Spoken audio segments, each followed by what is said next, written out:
last week or so. Jeff Passan said it to us. The AL's not good. It's not good at all. The NL's great, and you're not in the NL, so you got a much different, easier path to a World Series if you can find a way there. Houston's not as good. Texas isn't as good. I think we certainly saw that over the weekend, right? Oakland's ahead of both of them in the standing, or the A's, excuse me, are ahead of both of them in the standings right now. So there's a lot of cool stuff going on, man. There's a lot of cool stuff. It makes the Mariners dangerous. And oh, by the way, and we're going to go through this in a little bit more detail in a moment, they're about to get healthier, especially where they need it in their pitching staff. They got one huge addition back over the weekend. They got two more that could come here in just another couple of weeks. You put all that, sometimes I worry when you start relying on bats who are coming back, that it's going to take them a while, that, I've just seen too many times you're like, oh, and then they're going to get this bat back, and that'll be fine. And then it takes a while, et cetera. With pitching, you come back. You just put them in, right? Logan Gilbert's ready. You just put him back into the rotation, and off you go. When Kirby's ready, just put him back in the rotation, and off you go. And there was one other guy who made his season debut over the weekend that I want to make sure we touch on in Need to Know next. It's Brock and Salk, Seattle Sports on 710, seattlesports.com. For Down Territory, going inside the game with former Cougs and Seahawks wide receiver Michael Bumpus. Nicky Manwari's been compared to Cam Chancellor, but have you heard another one that you think may be a better fit? He's a mix between Cam Chancellor and a Kyle Hamilton. Kyle Hamilton is a bit better when it comes to covering, and Cam Chancellor was just that pit bull roaming the block, ready to fight anybody who goes across the middle of the field. He has a little bit of both in him. For Down Territory, every day at 11:15 and 1:15 on Bump and Stacy. G. Scott here with former Seahawk Doug Baldwin. Tell us about Nourishing Champions. We know the benefits for young people in sports, but we often don't think about the barriers, and one of those barriers is having proper nutrition. So Nourishing Champions, in partnership with Champions of Change and Safeway, is an effort to address those barriers so that our student athletes have what they need to excel both on the field and in the classroom. High schools can apply for grants up to $25,000 from Nourishing Champions. Learn more at championsofchangefoundation.org/Nourishing Champions. I'm Sia, and I support Humane World for Animals. Together, we have created a new version of Peter Gabriel's beautiful song, Salisbury Hill, to celebrate Humane World for Animals and everything they do. Enjoy the song and join us in helping Humane World for Animals end animal cruelty.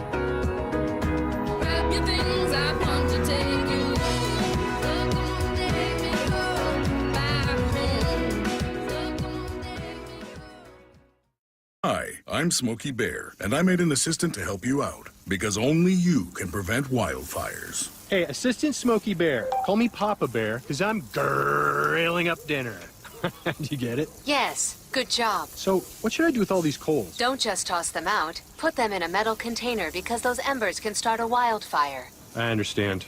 The stakes are high. Ha, ha, ha, ha. Learn more at SmokeyBear.com. Brought to you by the U.S. Forest Service, your state forester, and the Ad Council. Did you know your skin is the largest organ of your body? Huh? That's why you should shower with Old Spice Super Hydration Body Wash instead of plain old bar soap. Love your skin by super hydrating it with vitamin B3 and glorious notes of vanilla and shea. Did you know that my super hydrated skin is the second largest organ of my body? The first is my heart. Old Spice. Men have skin too. Old Spice Super Hydration Body Wash. 24/7 renewing moisture with daily use. Still getting around to that fix on your car? You got this. On eBay, you'll find millions of parts guaranteed to fit. Doesn't matter if it's a major engine repair or your first time swapping your windshield wipers. eBay has that part you need, ready to click perfectly into place for changes big and small. Loud or quiet. Find all the parts you need at prices you'll love. Guaranteed to fit every time. But you already know that. eBay. Things, people, love. Eligible items only. Exclusions apply. Mother's Day is coming up fast and you don't want to drop the ball. Show the incredible moms in your life how much you love and appreciate them with a thoughtful gift from Pro Flowers. Ordering takes just minutes, and Pro Flowers' large selection of modern arrangements at affordable prices are sure to make you look like a gift-giving pro. Visit proflowers.com/sports or use the code SPORTS at checkout for $15 off your Mother's Day order. All Pro Flowers orders are backed by our 7-day freshness guarantee, so you can gift easy with Pro Flowers. Still getting around to that fix on your car? You got this. On eBay, you'll find millions of parts guaranteed to fit. Doesn't matter if it's a major engine repair or your first time swapping your windshield wipers. eBay has that part you need, ready to click perfectly into place for changes big and small. Loud or quiet, find all the parts you need at prices you'll love. Guaranteed to fit every time. But you already know that. eBay. Things, people, love. Eligible items only. Exclusions apply. Call or click 811 before you dig. Anything that causes you to roll up your sleeves a little and dig in requires you to first connect with 811. Call or click 811 and visit safeexcavator.com. I'm attorney Rob Iddens, proud Marine Corps veteran and owner of Warrior Injury Law. I'm a fifth-generation Pacific Northwesterner, graduated from UW and CLU School of Law. At Warrior Injury Law, we have years of experience in the trenches, fighting insurance companies for the people of Washington, my people. If you've been injured, you need a lawyer that is tough, confident, and battle-tested. Call us at 253-WARRIOR for your free case review. Warrior Injury Law, battle-tested. Eddie's! My teacher is the best because she gives us pajama day. No matter how old you get, you always remember that one great teacher. Hi, this is Rick Riz, inviting you to join WSECU in celebrating Teacher of the Week. This year, we're going to honor 24 great teachers with grants of $500, sponsored by WSECU, the credit union for Washington. Nominate an exceptional teacher now at mynorthwest.com/teacher. Hey, it's me, the foul pole at T-Mobile Park. But it's about time they call me the fair pole, because those are the moments I live for. When Cal's up to the plate, I'm always on high alert. The big dumper with a two-run blast. And then there's Randy Arozarena, launching missiles into the stands, flipping his bat so high it practically reaches my eye level. Blasted back, Randy Arozarena strikes again. And J-Rod, heck, when he connects, he makes the whole building shake. And it's gone. Goodbye, baseball. Julio Rodriguez. So come on down and take a seat beside me. You might even go home with a souvenir. Mariners baseball. Tridents up. Don't miss the Mariners Mother's Day Weekend Series starting this Friday, including a clear purse giveaway on Mother's Day for the first 10,000 moms, thanks to Muckleshoot Casino Resort. Then the action continues with a showdown against the Yankees Monday, May 12th through Wednesday, May 14th. Get tickets at mariners.com. This hour is brought to you by Community Transit. Need to know. 15 minutes past every hour with Brock and Salk. Here's what you need to know. Up first. All right, got away from the Mariners a little bit yesterday, but ultimately they won another series, this time taking 2 of 3 in Texas. As usual, plenty of heroes, right? All offense in game 1. Cal Raleigh leading the way. Here's his first pitch. Swung on, crush, right field. This is absolutely blasted. It's on its way. Goodbye. Cal Raleigh demolishes one deep into the stands at right field. That was on its way to outer space. 432 feet for Cal, and the Mariners have the lead. It's 1-0. His first of 2 on the day. The other was a grand slam. Not to be outdone, Julio had a 450-foot blast as well. 13-run barrage, all in support of Brian Wu, who was excellent and probably didn't need all that much run support. Saturday, total opposite. Tremendous pitching from Luis Castillo.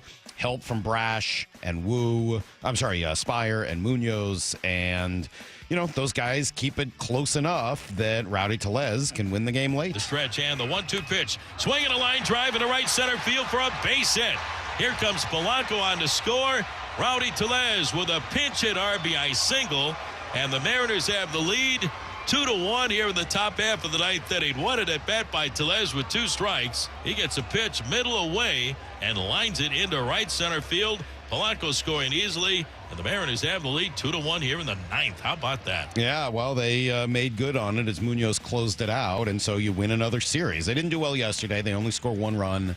Logan Evans got kind of roughed up in the middle innings, but again, series win gets you to 20-13, second best record in the American League. They're 2 up on the A's, 3 up on Houston, 4 up on Texas. Haven't lost a series since being swept in San Francisco April 2nd to the 4th. Great tweet put out by the Mariners later on a lot of the things that have happened since then. We'll go through it a little bit later in the show. But it's really just a remarkable ride. Next up, first trip to a minor league stadium this year. They'll have a few. between Sacramento and eventually Tampa, but they'll be in Sacramento tonight. Here's the second thing you need to know. I mentioned a little bit already, but lots of progress on the injury report. All the news seems to be pretty positive. It starts, I think, with Matt Brash, who was actually activated over the weekend, made his season debut on Saturday. 3-2. Swung on and missed. He blew it by him. A heater right on the corner. Welcome back, Matt Brash. He gets the punch out. Down goes Garcia. And there's one out here in the 7th inning. What a great sight to see. Matt Brash back with the Mariners. I would echo all of that from Gary. I was not, I didn't get to watch a tremendous amount this weekend as I was at this reunion, but when that email came to me that Brash was going to be activated or reactivated, I was pretty psyched. I love Matt Brash. How do you look, Lyle? Good. I mean, look, it was his first outing back. I'm not going to say it was perfect, but yeah, good. You saw the crazy slider. You saw the fastball run up in the high 90s. It was exciting. How could it not be exciting? What is he throw? Was it a change or a two-seamer? I didn't see that kick change. Okay. That Shannon the said kick change, right? Because he's trying to do a little something extra for lefties, right? But I will say, and we'll probably go over this later in the show too. How nice is it when you look at that Saturday box score? Yeah. Here are the names: Castillo, Brash, Spire, Munoz. Yeah, that's pretty nice. That's what it's supposed to be, right? Like that's how you're supposed to win a 2-1 game. I don't know if Rowdy Tellez is necessarily the guy you've got on your bingo card drawn up to do it, but whatever. Different hero every night, which has been great, and he's been the hero now for a couple of those wins, which is also pretty cool. Here's Dan Wilson on Brash. I thought he looked really good. He came out. I think sometimes you don't know how they're going to come back from being out so long. You don't know how they're going to come back from a rehab assignment. But I think I saw him take the mound there to start his warm-up tosses, and I didn't see it speeding up on him. I really saw someone that was wanting to be there, had thought about being there ahead of time, and was comfortable being there. And that's really, I think, how his outing went. Gave up a base runner, but able to get the double play. I thought he was in control. The whole outing for him. No, I love that, and one of my favorite players to watch on this team, bar none. Probably my favorite pitcher to watch, period, maybe even in the league. So I'm pretty excited to have Matt Brash out there, and I think it's obviously helpful for them.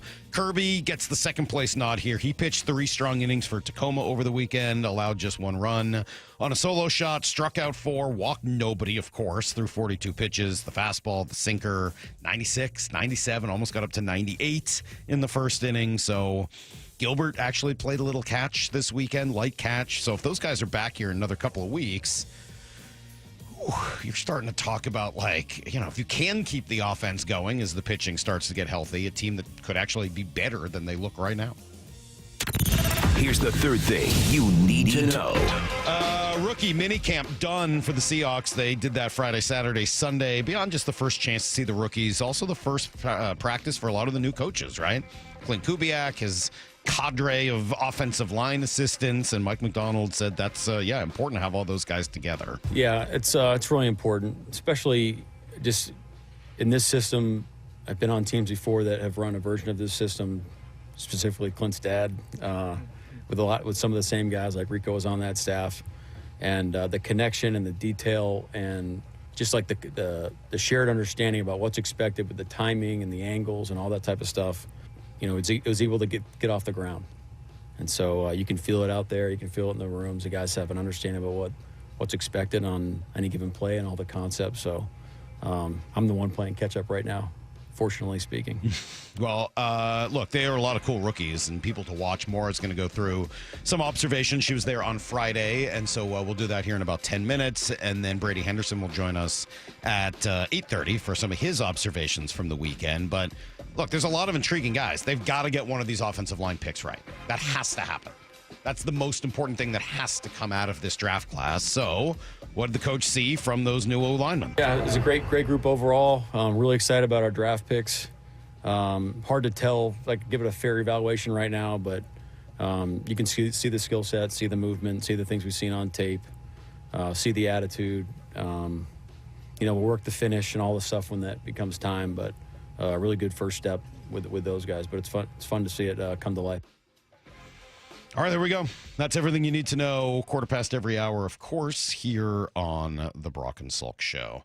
That's That's great. I'm excited to hear more. I was bummed not to be able to be out there, just the timing wise. I would have really liked to have seen it.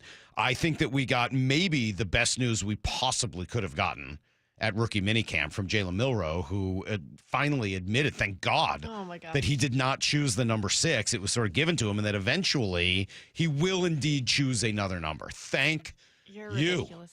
What do you mean I'm ridiculous? Lefko was in for you on Friday, and he was fascinated by how fired up you were about this. Yeah. What do you mean? I guess he has some number ideas too. Everyone more does. so than Yeah. I don't think everyone Lyle but and you. I care. Yeah, I mean everyone but you. Yeah, everyone else has number ideas. Stacey said she doesn't care either when she came in. Lyle doesn't care. Again, where is this energy for Baker Mayfield, who also wears 6? Yeah, I can't get over that. Baker sort of fits the body type a little bit. I mean, it's still not great, but at least fits the body type. Milroe doesn't even like it either. I didn't select the number. I know there's vets on the team. I'm going to pay respect to them. They've been here before me. And so when the time comes, I will select the number. But right now, I ain't going to choose the number. See, he just like, look, I'm barely here. I'm a rookie. I haven't even shown up. They gave me number 6. By the way, we went through it. He didn't really have any other choices, right? The only other one was 16.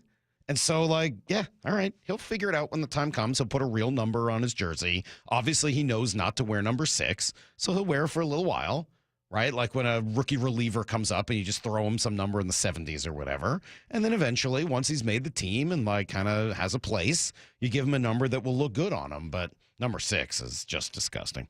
Maura, I want real observations. They're coming up next. It's Brock and Salk, Seattle Sports on 710, seattlesports.com. Bump and Stacy.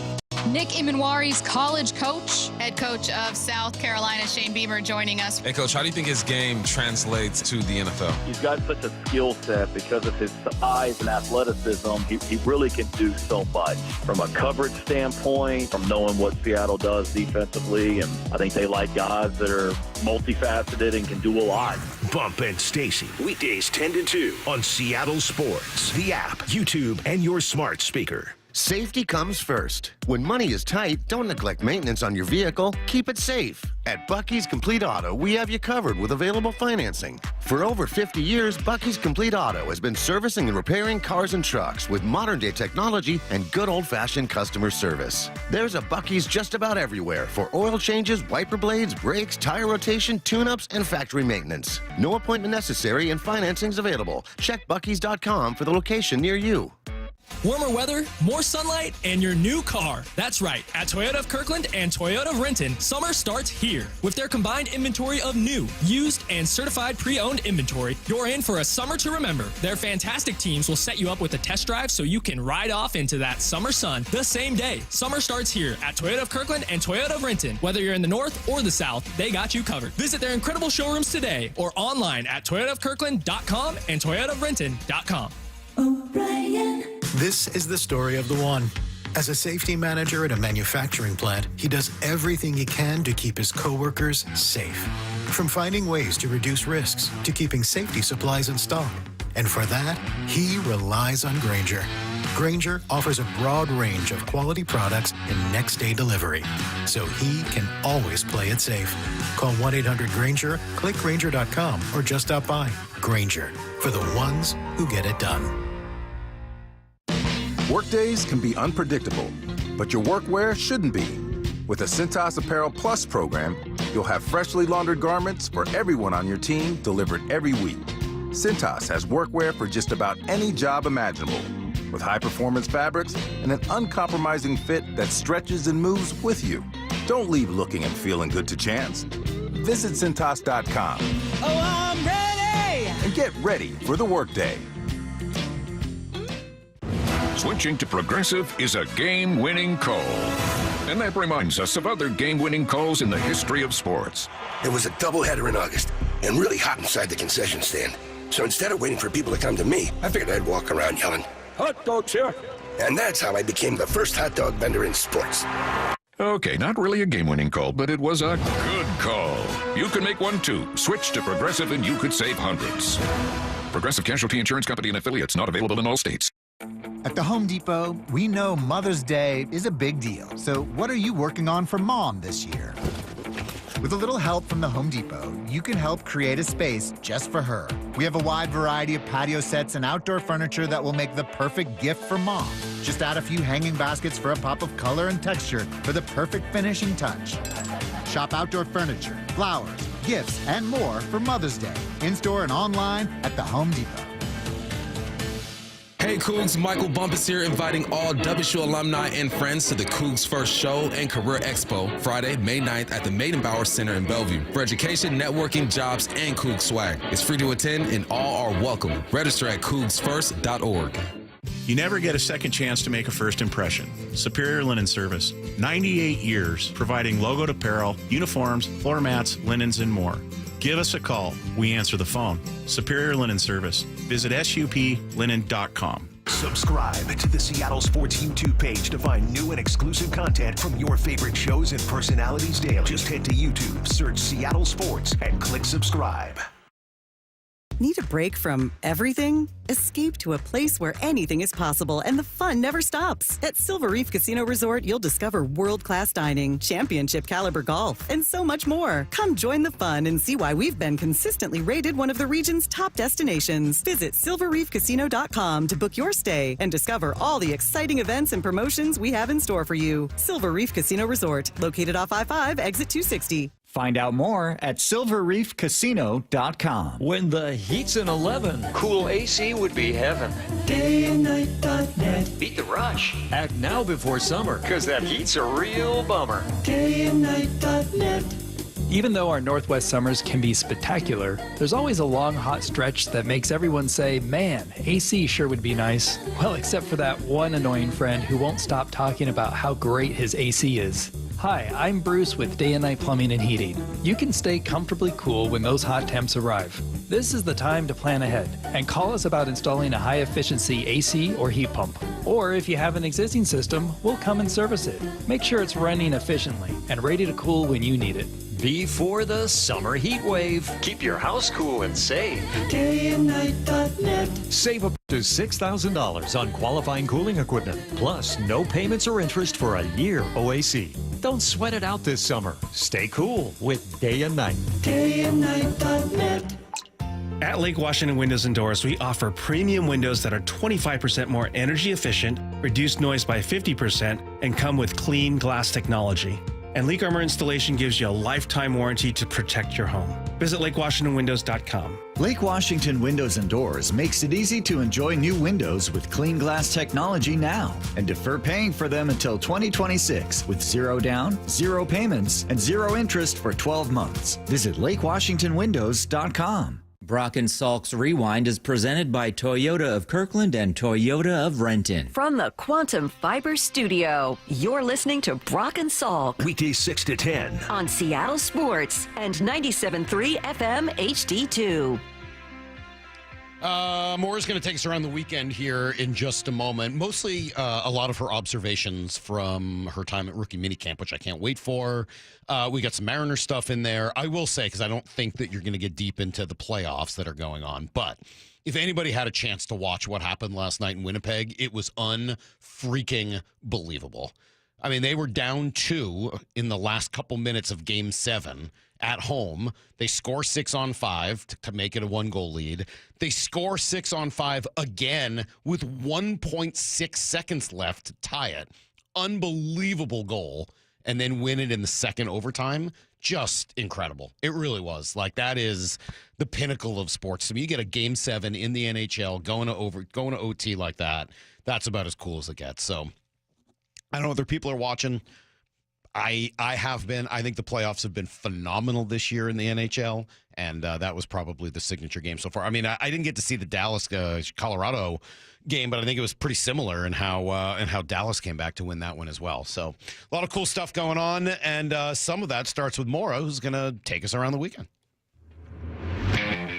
Yeah, I really should be better. I like playoff hockey no matter what, and this year my Bruins kind of sold everyone off, and the Kraken were struggling, and I just kind of haven't gotten into the hockey playoffs. But it sounds like they've been really good. My family has gotten into it. The girls are really into it. Really into it. You don't want to talk. You don't want to talk about how Tyrese Halliburton dropped 22 and 13 in Game 1 of the Eastern Conference Semifinals yesterday. I don't.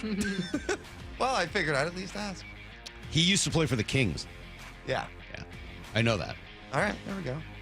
Good job. Well, it's because I follow my buddy Carmichael Dave down in Sacramento. I love that guy. I'm a Kings fan because of him. I don't know anybody on the team, but I haven't watched him play. But I get excited for him when they win because I like Carmichael Dave. All right. Well, there you go. There's our NBA recap. So I did make it over to Seahawks rookie minicamp on Friday. We're going to, I think Brady Henderson from ESPN was there both days. We're going to talk to him at 8:30. But I did get to check out a little bit of what these rookies have going on. It's always so hard to tell in these early practices. They're just kind of trying to get everyone in and get them on the same page. But I have seen backup quarterbacks, even once they're in training camp, sail some balls or come up short just against air with no one guarding them. What was the lefty guy we were talking about the other day? Ehlers? Yeah. I mean, that guy couldn't hit the broadside of a barn. Yeah, and I didn't Paxton Lynch couldn't hit the broadside of a barn. It was awful. I didn't see Milroe doing any of that. I feel like pretty much everything was a completion. And they weren't doing a ton of bombs or anything, but I think his intermediate stuff is what some of the problems were supposed to be. So let me ask you a question about Milroe. We're going to dig in a little bit more deeply about him later, but here's the question I have.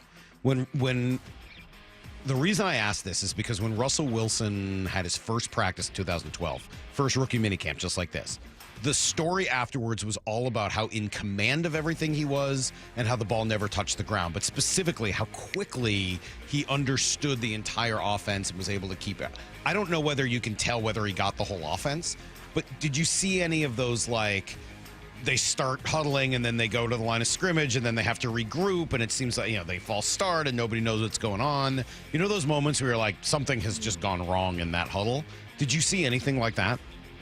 I mean, I would say in between. No, I didn't see any big miscommunications, but I don't know that I was wowed that he, was just telling everyone where to go and they were so efficient or anything. It just felt like everyone was learning. Okay.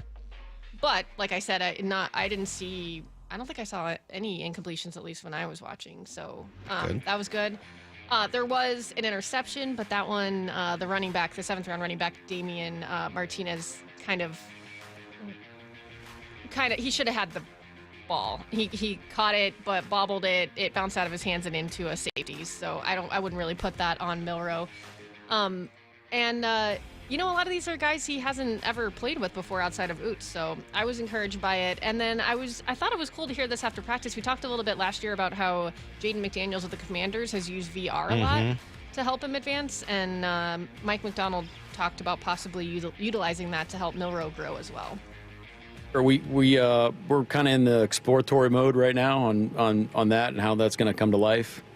So we're in the beginning stages of that project, but that's the intent right now is to kind of go down that road and see how it can help all of our quarterbacks and even other positions too. I mean, running back protections, punt protection, maybe kind of there is no end in sight with the possibility, so that's exciting. But for Jalen and other quarterbacks specifically, you're only going to get so many full speed reps out there. How do you change tempos? How do you do things like that where you can be creative, where you can get these really great cheap reps and you can stack those on top of each other, so when he does get his opportunities in practice, you can make the most of them. And yeah, I mean, seems like it's all positive all the way around. I mean, there's no potential. What could the downside possibly be of this? Yeah. Right? I mean, like, all it is more reps, which is great. That 10,000 hours thing, maybe it's not the exact right number, but there is something that happens with experience in certain jobs, and I would absolutely think quarterback is one of them, where once you just need to have seen it many times before in order to get the processing down quickly and be able to recognize what's happening and what you need to do to diagnose it, and then what you need to do in order to fix it or solve it or take advantage of it.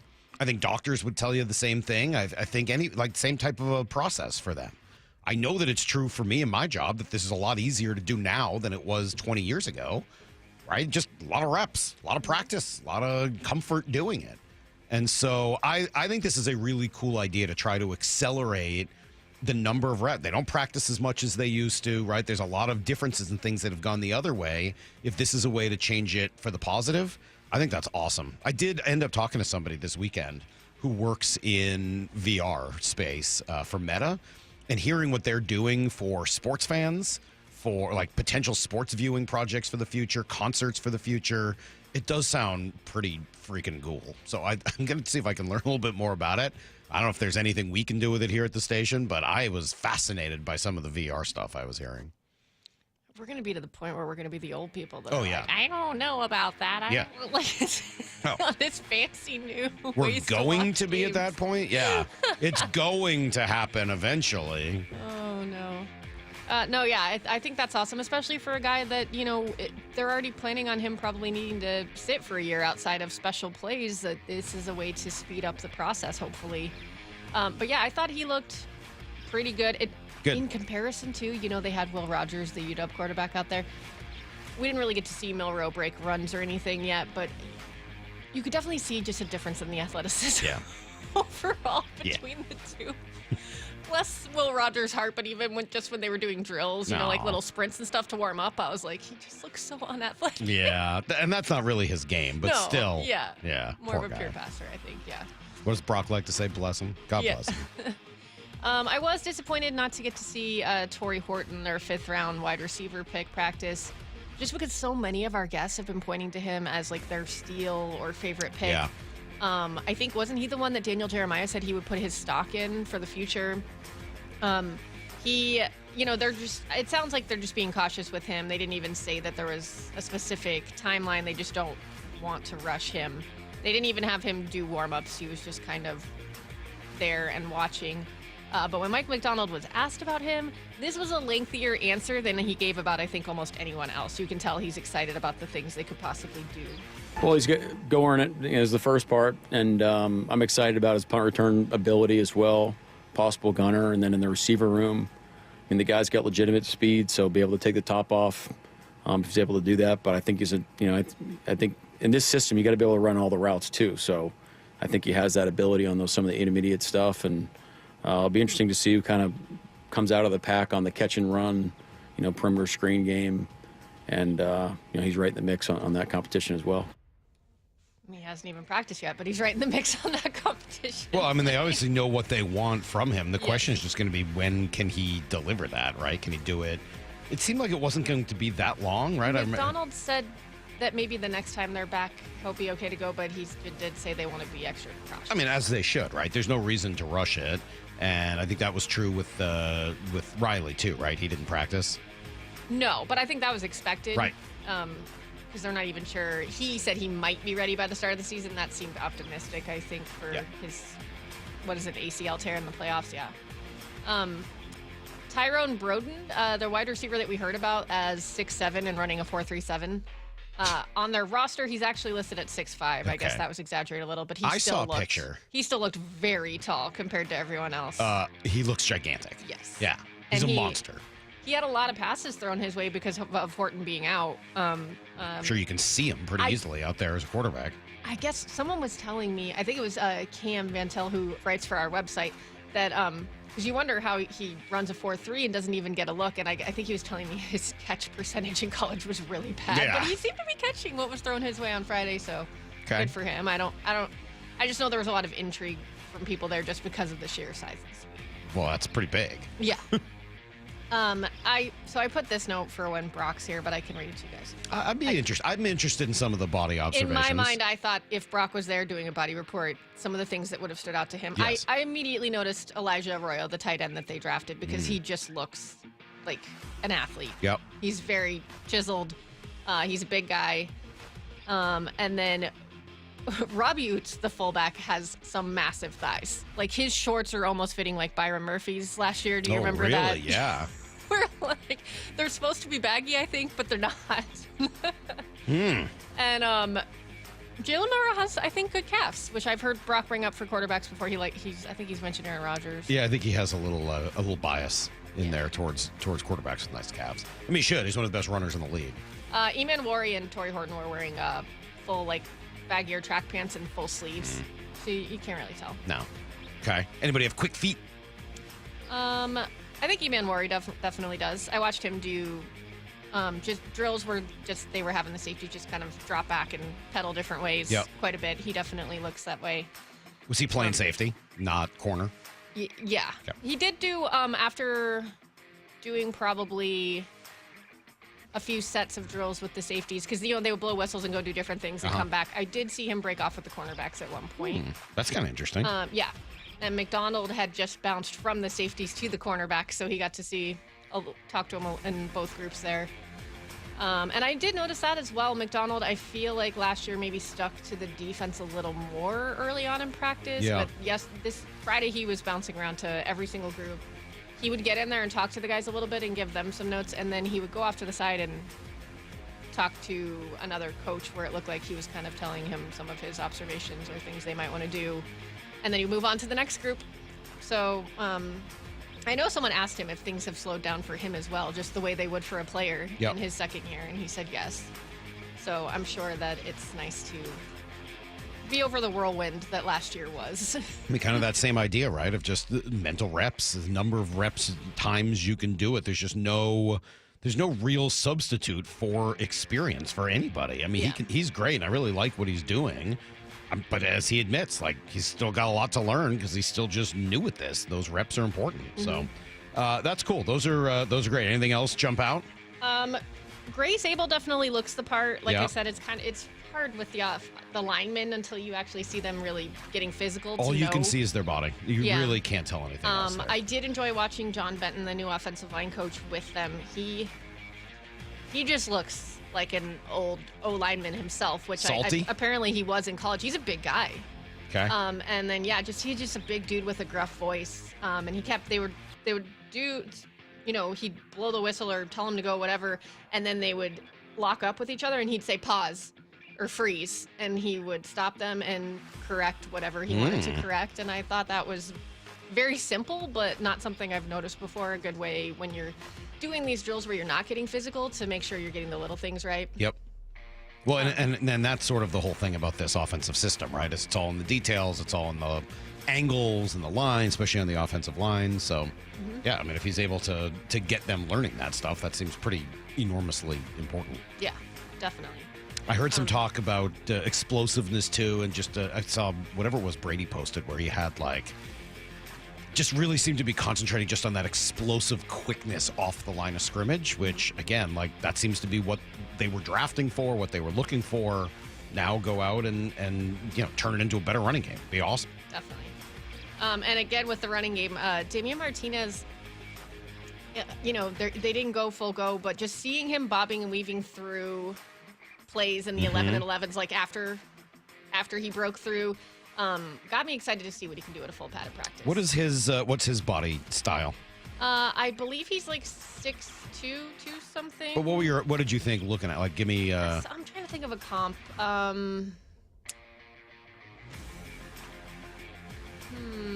Because he's not small, but he's not quite, I wouldn't say he's quite as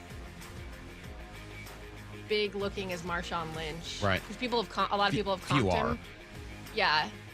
Maybe just slightly smaller than Marshawn. I'm trying to think of a good comp. You can take your time. You don't have to do it now. We got time. We got time. I didn't mean to put you on the spot. We got some time here. But yeah, I'm excited to see what he can do. He just kind of looked fluid and strong just in some of the little, when he would break through the crowd, run-throughs. But yeah, that's pretty much what I have for you. I'm sure Brady will have more. He was out there both days. Good. So we'll get into that at 8:30. And then I wanted to give the Mariners a little love. I would think they deserve it. On Friday, Brian Wu was fantastic again, throwing 6 innings of one hit ball. He struck out 8 and had 0 walks. Big deep breath, into the motion, the pitch. Swung on, popped up. That's a short left field. JP out, Williamson there. JP wants it, he'll take it, and that is another 1-2-3 inning. Brian Wu has gone through 6 brilliant innings of baseball, just 1 hit allowed. He's blanked the Rangers through 6. We got to start throwing a little credit at Lyle. Lyle's been all over the Brian Wu story since the beginning of the year, saying that was his dude this year. I believe. Beginning of the year. I mean, I guess I wasn't on the show for it. I've been saying it since before he got called up. Oh, I know. I know you've liked Brian Wu. I didn't mean that, but just specifically. Trying to give you credit, Lyle. Jeez. Yeah, dude, chill.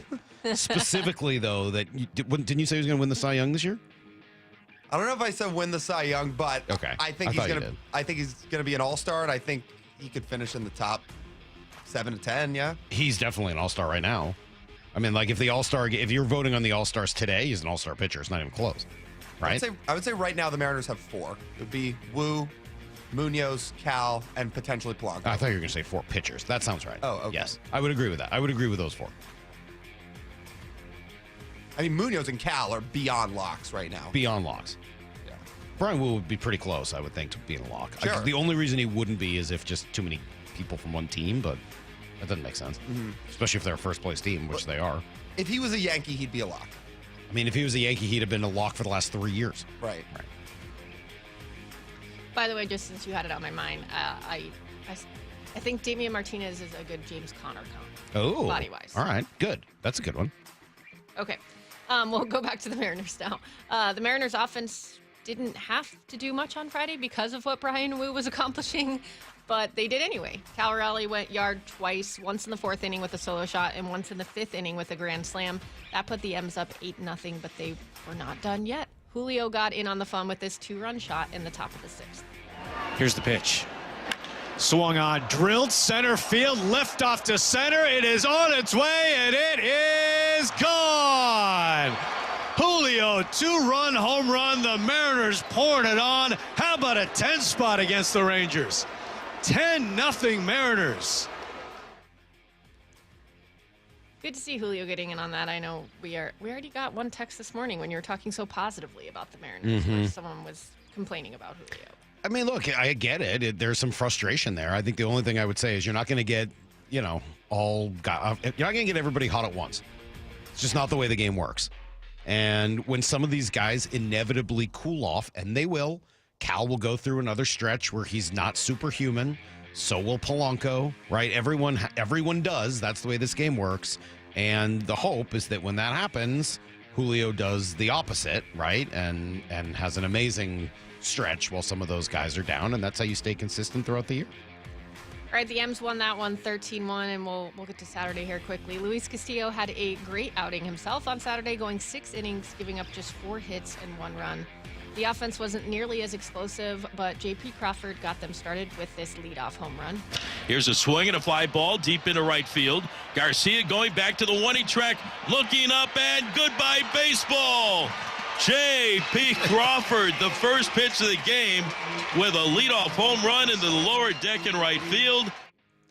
They got a scoreless inning from Matt Brash in his first game back from Tommy John in the 7th, as you guys mentioned earlier. Gabe Spire also had a scoreless inning in the top of the 9th. Polanco hit a double, and Tellez singled to bring Polanco home, and that made it 2-1. So in the 9th inning, it came down to Andres Munoz coming in to close it out, and he got Adolis Garcia. And again, the 1-2 to Garcia. Swing and a miss, strike 3. The ball game is over. The Mariners have won 8 consecutive series to tie a Mariner Club record going back just 3 years ago in 2022. The Mariners win it tonight here in Texas. A final score of 2-1. So let me be clear. Of the 3 injured pitchers, Brash, Gilbert, Kirby, Gilbert's the most important, right? Can we all agree he's the most important? Yes. Kirby's probably second. Again, just because he's a starter and how many innings they pitch and kind of what the depth chart looks like. And, I know you're going to talk about Logan Evans here in a moment. And he's probably second. But I cannot freaking wait to keep watching Matt Brash and having him back on this team. I just think he changes the entire complexion of the late innings of every game, or virtually every game. Right? Every time you've got these close games, those 1-2 run games late, he's a legitimate closer-style leverage reliever. I'm not convinced Andres Munoz is better. Andres Munoz is freaking awesome. Matt Brash is probably the best reliever on 20 teams in the league. Does that sound right? A healthy Matt Brash? Yeah, 15 teams in the league? No, I was even thinking if the number could be higher than 20. Okay, but regardless, I mean, he is an elite level reliever, and on most teams, he's among the best pitchers in the bullpen. You're going to put him back here in the 7th and 8th and start using him with Spire instead of those innings going to Thornton, who's been giving up the long ball, etc. Those innings go to Matt Brash. Hugely important and makes Dan's life like a million times easier. Yeah, it's going to be really fun. I'm excited. I really like me some Matt Brash. So do I. Actually, I mean, I think he usually leads relievers on the Mariners in WAR when he's healthy. Like in 23, I'm pretty sure he did, just because as a pivot guy who threw so many innings, like, man, he's good. And they may not be able to throw him as many innings as they did kind of before the surgery. You may be on a little bit more of a, hey, got to be a little careful with Matt here. But he's back, and I don't think they're that far from getting Jackson Kowar back. Is that like another month? And I don't know what he'll look like.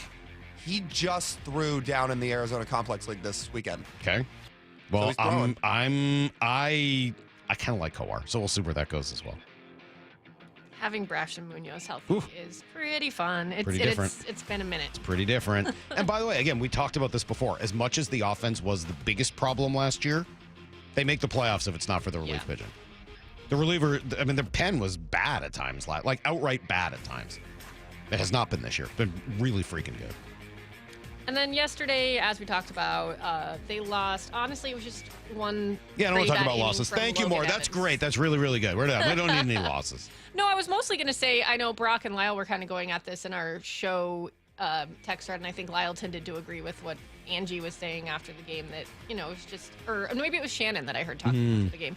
It was some singles and also maybe a defensive play that should have been made to help him out, and it didn't feel like there should be that much concern for Logan Evans. All right, well, good stuff. Thank you, Maura, for taking us around the weekend. It was a busy one here in Seattle. Brock's in a moment. We'll try to figure out what the heck is going on with these Mariners together next on Brock and Salk.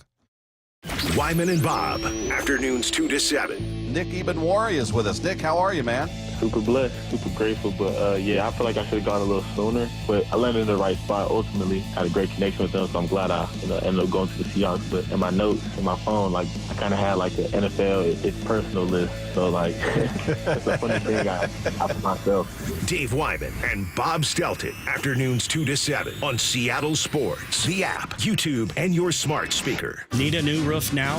With State Roofing and Exteriors, you can get started with 0 down, 0 payments, and 0 interest for up to 24 months. That's right. Protect your home now and pay later. Call 866-ROOF-ROOF or visit stateroofing.com today. If you're 55 and up, T-Mobile has plans built just for you. 2 lines of unlimited for just $30 a line. That's a 45% savings compared to Verizon and AT&T. But don't just take our word for it. It's not just the savings that are great with our T-Mobile plan. There's all this value from all these other things that T-Mobile offers. T-Mobile has been such a savings for us. We love it. Switch today and get 2 free 5G phones like the Motorola Edge with Turbo Power charging that gives you power for the day in just 15 minutes. And customers 55 and up can get 2 lines of talk, text, and data for only $30 a line. Go to T-Mobile.com/55 to learn more. With 24 monthly bill credits and 2 new lines with autopay for well-qualified customers, plus taxes, fees, and $35 per line connection charge. Credits end and balance due if you pay off early or cancel. Contact us, plus $5 per line without autopay. Debit or bank account required. 45% off 2 lines versus AT&T Starter and Verizon Welcome. Plan benefits vary. See details at T-Mobile.com. Motorola Edge requires 68-watt charger. Charger sold separately. Actual performance will vary based on usage and configuration. Get in the zone, AutoZone. Welcome to AutoZone. What are you working on today? Worried about your battery and the heat? We get it. You don't want to get stranded somewhere with a car that feels like an oven. We've got you covered at AutoZone, America's #1 battery destination. Our free battery testing and charging service can help. And if you need a battery, we'll help you find a new one, no problem. Power through with free battery testing and charging at AutoZone. Get in the zone, AutoZone. Restrictions apply. Wesley Financial Group is not a law firm. Do you find yourself stuck in a timeshare? Get the real facts about the timeshare industry and your options for cancellation. Chuck McDowell, founder of Wesley Financial Group, has put together a free information guide that reveals the secrets the timeshare industry doesn't want you to know, including the 5 ways to get rid of your timeshare. Call now and get this timeshare cancellation guide absolutely free. Call 800-838-6161. That's 800-838-6161. 800-838-6161. Safety comes first. When money is tight, don't neglect maintenance on your vehicle. Keep it safe. At Bucky's Complete Auto, we have you covered with available financing. For over 50 years, Bucky's Complete Auto has been servicing and repairing cars and trucks with modern-day technology and good old-fashioned customer service. There's a Bucky's just about everywhere for oil changes, wiper blades, brakes, tire rotation, tune-ups, and factory maintenance. No appointment necessary and financing's available. Check Bucky's.com for the location near you. Comcast Business is celebrating Small Business Month by giving you a $1,000 small business bonus when you switch to a qualifying gig speed package from the company with over 99.99% network reliability. Just imagine the thousands of possibilities of a $1,000 prepaid card. Like possibility number 1, company merch for staff.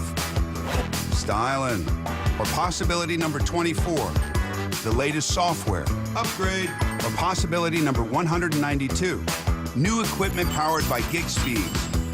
Or possibility number 555, a 3D printer. Rapid prototyping, anyone? Switch to Comcast Business for over 99.99% network reliability, advanced cybersecurity, and now get started with a $1,000 small business bonus. Comcast Business, powering possibilities. In 6/22/25, new customers only with 2-year agreement. Other restrictions apply. Did you know that your windows and doors are your main source of energy loss? At Lake Washington Windows and Doors, our windows with triple weather stripping and gasket seals are up to 25% more efficient than Energy Star standards. LakeWashingtonWindows.com, a name you can trust. Adam Schefter here for Vivid Seats, the official ticketing partner of ESPN. Are you ready for the NFL season? The schedule release is coming, and we know the best place to get your tickets this year. My friends at Vivid Seats. They're seriously legit, and you earn rewards on every purchase. That's basically free football games. When that schedule hits, don't wait around. For the best selection and all the great deals, head to vividseats.com or download the app and lock in your game days now. Get a taste of that winning feeling before the final buzzer sounds with ESPN Bet's early victory promo. Simply place a pregame moneyline bet on any NBA playoff game, and if the team you back goes up 20 or more points at any point in the game, your bet will get paid out early. Available throughout the NBA playoffs at ESPN Bet Sportsbook. Download the app today. Must be 21 or older. Gambling problem? Call 1-800-GAMBLER. Terms and conditions apply. See app for details. Let's go! This is Seattle Sports. Streaming through the Seattle Sports app. KIRO AM Seattle. KIRO FM HD2 Tacoma. Home of the Seahawks, Mariners, and everything Seattle sports.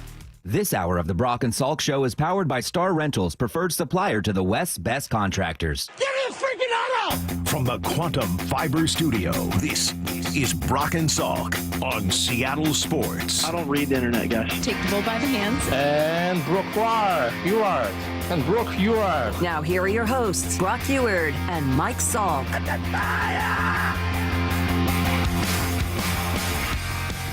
All right, rolling along here, Brock and Saul. Good morning to you, Brock. How are we? Oh, good morning, Michael. Good morning. Yeah. How was it? How was that 50th, 40th? It's only 25, thank 25. you. 25. 25.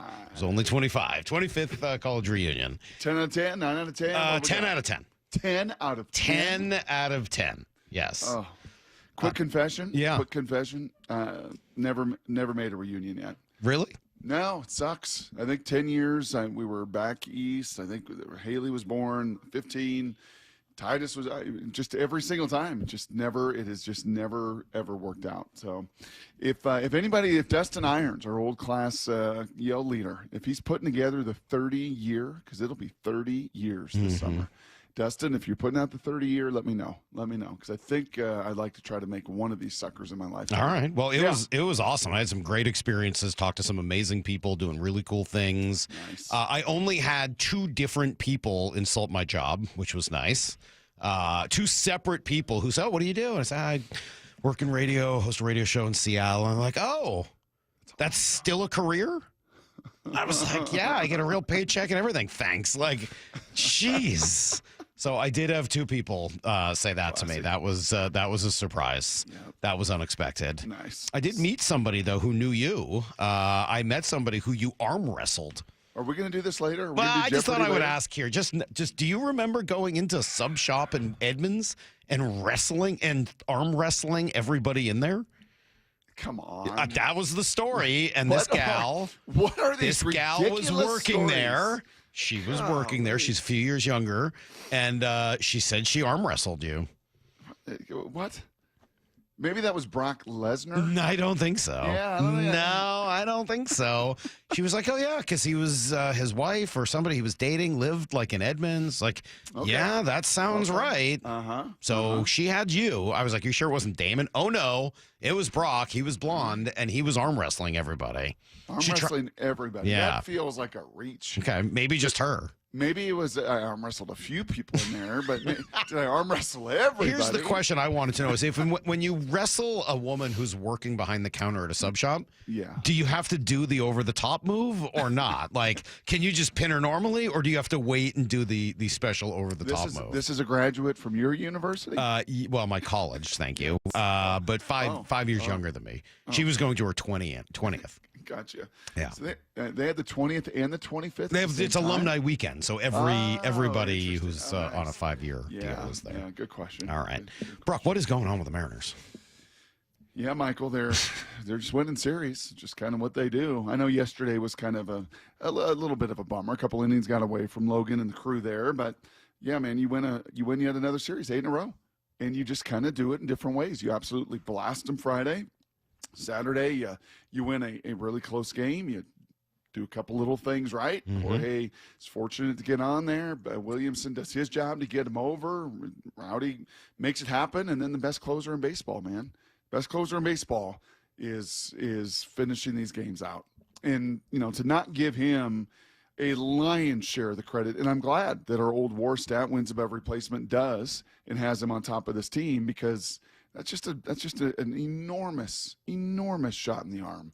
When if we can build a lead, if we can be ahead at the end, we're going to find a way to punch this sucker out. And he's done it. He punched a series win on Saturday, and here we go with a first place baseball team now into May. The word that jumped out to me, and I used it at 6:00, was variety. Just that they've got 20 wins here on the season, and it feels like they've come in every manner and type of win you can have. They've had wins that they probably shouldn't have had. They've had wins that they definitely should have had. They've had blowouts. They've had close games. They've scored early. They've scored late. They've had low scoring, high scoring, early comebacks, late comeback. I mean, you start adding up all the heroes, the different heroes, and I think that's maybe one of the reasons it's been a little hard to put just like a finger on. It's not like, hey, these couple guys are hitting and so. These guys are pitching and so. Like those teams are a little easier, I think, to put a finger on. If I would have told you down there at your it's a college, not a university. It's just a college. Yes. It's your college alumni weekend. If I would have said, hey, Salky, guess what? On May 5th, Dane Looker's 49th birthday, on May the 5th, the Mariners are going to be in first place. You just said, cool. Yeah, that's possible. Yeah. AOS looks like it's a little down. I think we all felt that going into the season. Houston continues to have lost some talent, and we'll see with Texas. They've been banged up, but yeah, you kind of, that would have been within reason. If I would have then told you, Salk, you'd be in first place on May the 5th, and Logan Gilbert would be out. George Kirby wouldn't have thrown a pitch in the majors for you, right? Victor Robles would have broke his shoulder the first 10 games of the season. Bliss would have torn his bicep. Like, you just go through. Dylan Moore would be, Dylan Moore, and give you some home runs and be incredible versus lefties with a 1,600 OPS. Oh, and he too would hurt his hip, and he'd go on the 10-day IL. Luke Raley would be out for 6+ weeks. It's funny. You go through all of that. I mean, yes, I would be surprised. And yet I think the thing that would have, I might have said, all right, sometimes that happens in baseball and teams and players step up and adversity and this and that. If you had told me, first, you're right. I mean, that's crazy, everything they've done. If you had told me they won 8 straight series, I think that's the thing that I would have been most shocked by. The consistency of what they've done after kind of a slow start in the first 3 series, that to me has been the most impressive part, is that it's just been very consistent. Game in, game out. They give themselves a chance to win. And when they don't, they bounce right back the next day and win. So that consistency, that kind of everyday mentality, I think has probably been the thing that would have surprised me the most. First place, yeah, all right. 7 games above 500, surprising for sure. But just the consistency of it is really, it's just been unbelievable. So it's from a player standpoint, if that's kind of a global look at it, and I don't disagree with that at all, from a player standpoint, who and what has been the most pleasant surprise? Lyle, you can weigh in on this as well if you'd like. I mean, it's obvious. I mean, I don't know how you can answer anything but Polanco. Are you sure? Yes. The best shortstop in baseball? I mean, Jorge's done it hitting right-handers. I don't care. Like, Polanco was so freaking bad last year. Not playing in the field. To be this good this year? All right, it's a good point. JP is close. Yeah, You're right. I don't know if I don't know about that. I don't know if you could say quite so definitively. I'm going to say it definitively. I mean, yeah. I'm gonna. I am blown away, shocked by how freaking good Jorge Polanco has been, and it's been fun to watch. I love it. Lyle? Yeah, it's been unbelievable what JP's done. And we'll get into it a little bit more at 8 o'clock. If you want to try to make a point of what Brock's saying, Polanco does have a much more of a track record of being a very good offensive player in this league, where JP essentially has 1 year of it and then came back to earth in 24. And now you're seeing, you could argue, is even a better version of 2023 JP right now. For sure. Yeah. I mean, this is the best we've ever seen him right now, right? I mean, like, between the on-base skills and then punishing the ball when they make a mistake. Both guys. I mean, it's just, it's amazing, this sport. And when you watch, when you watch, if you go back and just think about the helplessness of some of those at-bats they both took last year. Yep. And Buhner talked a lot about health with Polanco and how he couldn't use his knees. And as we said right after that interview, JP had hand and wrist and finger issues, which are not fun and also can really affect your ability to hit a baseball. Whatever the reason is, watching them do their thing now, it is like 180 degrees the opposite. Is there anybody else you'd even put in the category besides those two? I mean, Cal's been tremendous. Yep. Cal's had some stretches like this, but my goodness, right. The power is just overwhelming when you're leading the league in all of baseball with those home runs. That would probably be 3. Anybody in the staff? I mean, Emerson's had some. Wu, I guess, but Wu's had some amazing stretches. I mean, Munoz, this is the best he's ever been. He hasn't given up a run. That's right. Right. I mean, you already mentioned him. Yep. So anyway, I mean, it's fun to give credit and spread it around, but at the end of the day, like, it's just working. Like, they just find ways to win games, and I love the variety of it. I think that will really help them throughout the course of a season. It's only May 5th. It doesn't necessarily predict what they're going to do the rest of the year, but that trust that is being built amongst the players to believe in each other and keep the line moving and not try to hit a 5-run home run, it's leading to an awful lot of success. So, how did they do it this weekend? And why do we have even more good news to come? It's next as we give you everything you need to know. Brock and Salk, Sale Sports on 710.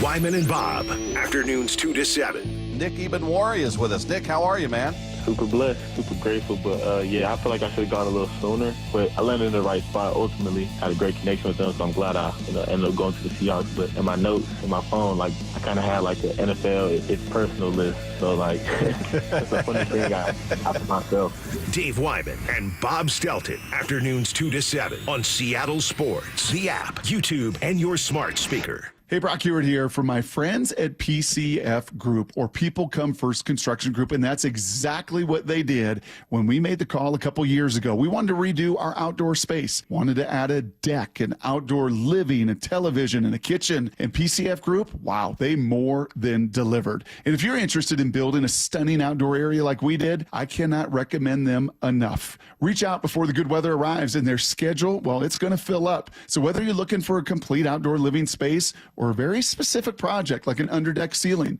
deck, patio cover, railings, PCF has you covered. Design now and pay later. In fact, get 12 months, no interest and no payments, and up to $6,000 off and a $1,000 Amazon gift card. Request a complimentary design and estimate consultation at 425-629-8476 or project ideas. Explore photos at pcfgroup.com. That's 425-629-8476. I'm attorney Rob Iddens, proud Marine Corps veteran and owner of Warrior Injury Law. We help all types of injury victims, like Bobby, who was hurt riding the bus. The bus made a left turn, and the scooter that I was on overturned. Ended up having surgery on my back. So I knocked on the door of Warrior Injury Law, and I thought if anyone could help me with my situation, they could, and they did. They everyday people who work for everyday people. I would recommend this company over all the rest. If you've been injured, call us at 253-WARRIOR. Warrior Injury Law. Battle tested. Did you know you can get your prescriptions for less at your local pharmacy? You can with GoodRx. It's the free app that can save you money on your medications. Just search for your prescription, choose the pharmacy and the price that works best for you, and then show your GoodRx coupon to your pharmacist at the drop-off counter. GoodRx works at over 70,000 pharmacies, including Walmart, Rite Aid, and Walgreens, and it works whether you have insurance or not. It's easy to save. Next time you drop off your prescription, check GoodRx. To start saving today, go to goodrx.com. GoodRx is not insurance. Here at the Almond Joy Factory, where tropical vibes abound, we use soft, fresh-tasting coconut. The crunchiest almonds and delicious chocolate candy. Ah, but do you know what our most important ingredient is? Sometimes you feel like a nut. Sometimes you don't. Almond Joy's got nuts and something even way better than that. Yes, Almond Joy is made with almonds and joy. Hello, Seattle. It's your friendly neighbor, the T-Mobile Park roof. From up here, I can see it all. Folks pouring in from the street, the sun setting over the sound, the roar of the crowd as Luis Castillo pumps his fist, and the joy of the J-Rod squad as Julio snares a deep fly ball at the wall. He reaches up with a leap and he makes the catch. And all the faces smiling with every perfectly grilled hot dog and swirl of soft serve. When the final out's made, I'll be right up here, lighting the W and soaking it all in. Mariners baseball. Try it in some. The next Mariners homestand is on deck. Join in for the Mother's Day weekend series Friday through Sunday in a marquee matchup against the Yankees starting Monday, May 12th. Then the fun picks up again with a 3-day Randy Arozarena bobblehead giveaway, May 27th through 29th. Get your tickets at mariners.com. Call or click 811 before you dig. Anything that causes you to roll up your sleeves a little and dig in requires you to first connect with 811. Call or click 811 and visit safeexcavator.com. Need a new roof but not in the budget? A new roof doesn't have to break the bank. Justin Shirley, CEO of State Roofing and Exteriors here. Right now, State Roofing and Exteriors is offering 0 down, 0 payments, and 0 interest for up to 24 months. That's 2 years with no payments while getting the protection your home deserves. But this offer won't last forever. Call 866-ROOF-ROOF or visit stateroofing.com today to get on our summer schedule now. State Roofing and Exteriors, held to a higher standard since 1968. You've heard the saying, you never get a second chance to make a first impression. Since 1926, my family's been helping local businesses make great first, second, and long-term impressions. We know how to make your company look good with quality uniforms, logoed apparel, floor mats, linens, and more. If you're paying for linen service or doing it yourself, let's have the conversation. The information and quote are free, but the savings and service can really add up. Visit suplinen.com. Superior Linen Service. It's what we do. So I formed Davis Law Group about 30 years ago, and I would get, the same questions from people about what to do in the case of an accident. Do you need a lawyer? To the point where I decided that I would at least write a book which would answer the common questions that I would receive as a lawyer. Once I wrote my first book, it proved to be hugely popular. I decided to write then a series of books in different accident cases so that we could really teach people about their rights, how to protect them, and how to decide on whether they need a lawyer and what lawyer to hire. I've found in my career that having a client that is educated and knowledgeable about their particular type of case really helps the client and also usually ends up making the case or the claim more successful. To get your free copy of any of my Washington accident books, visit washingtonaccidentbooks.com. Need to know. 15 minutes past every hour with Brock and Salk. Here's what you need to know. Up first.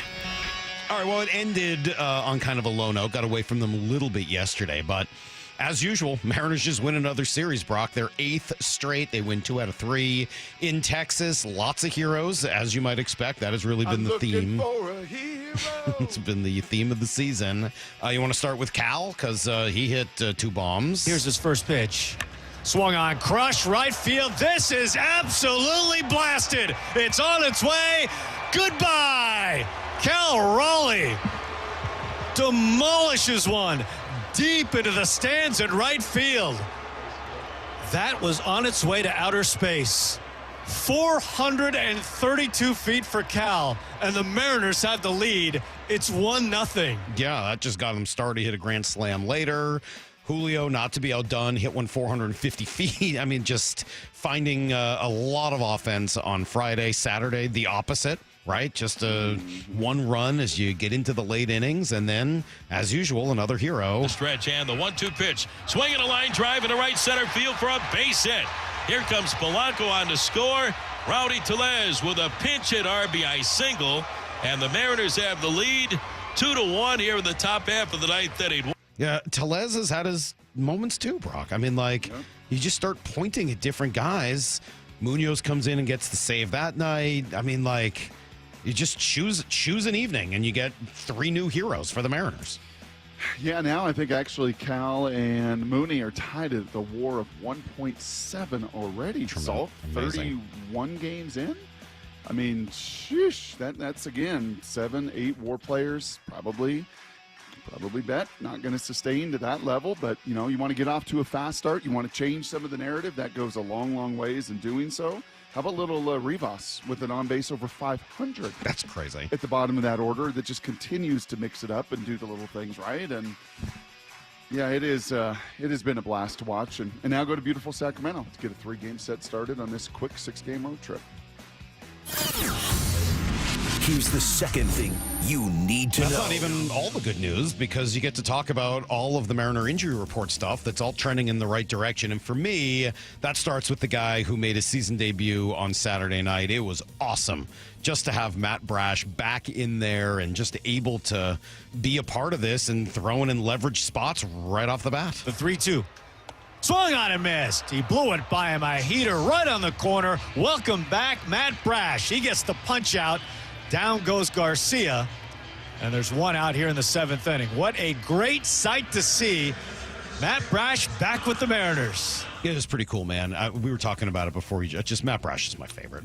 He's just so fun to watch. And what he does for Dan in the middle to late innings, giving him another legit closer-style leverage arm, that's something they missed last year. Mm-hmm. And it was sitting about 95. Titus and I were watching that. Titus had a fun baseball game Saturday. Salky, he found his slider, and good. It was fun. Nice. Gosh, kind of fun. So we come home and we watch that, and that one with that 3-2 count, I believe, was 97, right on the knuckles on the inside corner, and Titus that was nasty. Yeah, there's nothing you can do. Nope. Right, there's just nothing you can do about it. When you add another, that's nothing you could do about a guy. And you have 2. There's nothing you could do about it, guys. And Mooney and him. And I don't think we've seen him obviously yet at his best. Cal said this. It's been almost 2 years, since he's pitched, and it's a hard thing for anybody. It's emotional. This is what he does, and what he loves. And I know his family and girlfriend are here, so very happy they're here to see him. And it was a good first one to get out of the way. By the way, anybody who's ever been around Matt Brash will tell you he's about the nicest guy you're ever going to find in the league. So pretty cool to see that. That's not the only good news, though, Brock. George Kirby, probably second place in the good news department. He went 3 strong innings for Tacoma. Just gave up 1 solo home run. The only run he gave up. Struck out 4. Of course, he didn't walk anybody. He was throwing gas. Yeah, 42 pitches, all in the sort of 96, 97 range for the fastball. Got up almost to 98. So, and then Logan Gilbert even played a little light catch, which is surprising that he would do that ahead of schedule, but all right. So what if you get those 2 guys back into this rotation? Yes, please. Yeah, that sounds pretty good. Here's the third thing you need to know. Yeah, and rookie minicamp is done as well, Brock, after a couple of practices over the weekend. First chance to see the rookies, first practice for a lot of the coaches, right? All the new offensive coaches. I was saying to Moore earlier that, and she had some great observations, and we'll come back to this here in a little greater detail, but the one thing you have to get out of it, there's a lot of great upside with the rookie class, but you have to get at least 1 starting offensive lineman out of it, right? You have to. And so I was pretty interested in what Coach McDonald had to say about the offensive line guys. Yeah, it was a great group overall. Really excited about our draft picks. Hard to tell, give it a fair evaluation right now, but you can see the skill set, see the movement, see the things we've seen on tape, see the attitude. We'll work the finish and all the stuff when that becomes time, but a really good first step with those guys. But it's fun to see it come to life. Yeah, Blue 88, I'll play some sound that gave me some flashbacks, Salk. And when we hear a lot of talk, I think you posed that correctly. I think that's totally fair to say you want a starter out of this. I want to hear a different offensive line approach. Mm-hmm. I want to feel all these resources and manpower, not just through draft picks, but through coaching and development. I want to feel that going on. And I certainly got a sense of that. It was only about a 20-second clip, but I liked it. And then, to Mike's point, what do you see in helmets and in shorts and shirt, Salk? The same thing that I saw 25 years ago in a minicamp. The first time that I saw my rookie class and the veteran guys is like, man, that guy can really move. Man, that guy just is so fluid. That guy is so athletic. Holy smokes. You can see that. The physicality, the leverage, the hitting, all that other stuff that actually makes the game, yeah, that doesn't happen until training camp. But all of these OTAs, you do get a sense of the size and the athleticism they've added to this roster. All right, that's everything you need to know. Quarter past every hour here on the Brock and Salk Show. It's clinic. And just a great plan that really does work because it's easy, it's convenient. There's no pills, no injections, nothing like that. It's all real food that you buy at the grocery store and great recipes that taste good so you're not hungry while you're doing it. I did it. It's worked for me. Ryan Rowland-Smith's doing it.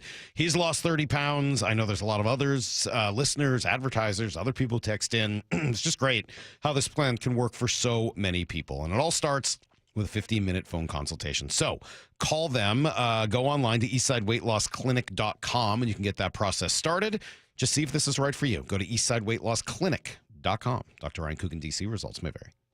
When the heat's an 11, cool AC would be heaven. Dayandnight.net. Beat the rush. Act now before summer, because that heat's a real bummer. Dayandnight.net.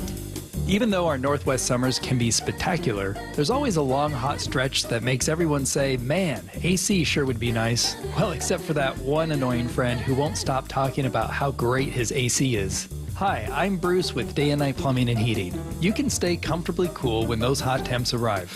This is the time to plan ahead and call us about installing a high-efficiency AC or heat pump. Or if you have an existing system, we'll come and service it. Make sure it's running efficiently and ready to cool when you need it. Before the summer heat wave, keep your house cool and safe. Dayandnight.net. Make sure your AC will keep you cool when the summer heat gets here. Save $50 on a pre-summer AC tune-up. When the heat's at 11, stay cool with Day and Night. Dayandnight.net. Free consultations, no fee guarantees, 5-star reviews. J.P. Pendergast with Pendergast Law explains the importance of going beyond these familiar offerings. Accident victims want an attorney, Tom, that satisfies their needs. Someone who handles those needs with the highest degree of care. Pendergast Law offers the no-fee guarantees and free consultations, but these only scratch the surface. Okay, explain more. We make sure that every member of our team is genuinely passionate about helping others. Customer service and communication are our top priority. It's how we take care of our clients so they always feel one step ahead of the insurance companies. Our strong reputation for high standards provides comfort and confidence when it's needed most. Pendergast Law offers the free consultations, the no-fee guarantees, and, of course, they are 5-star rated. But what really makes them different is their genuine passion for helping others. I can't recommend them enough. If you or a loved one has been injured in a car accident, call Pendergast Law. We can help. That's PendergastLaw.com. At Uline, the prevailing opinion is, if you don't live it, you don't believe it. The people at Uline believe in hard work, and they live it by being there 24/7 to answer your call, having 41,000 items in stock, and offering same-day shipping from 12 locations across North America. Business owners, sellers, buyers, shippers, and packers believe it. Uline is the hard-working, dependable source for your shipping and industrial supplies. Visit uline.com. 4 down territory, going inside the game with Michael Bumpus. I like this. More quarterbacks should start doing this. Every day at 11:15 and 1:15 on Bump and Stacy. Hi, this is Nancy Penrose, owner of Big Trees in Snohomish. Spring has sprung. Need color to brighten up your yard or privacy trees to keep your neighbors guessing? Now is the time to buy. With hundreds of trees arriving in the nursery daily, Big Trees has the perfect tree for you. Check out our updated inventory list online at bigtreesupply.com or come visit the nursery today.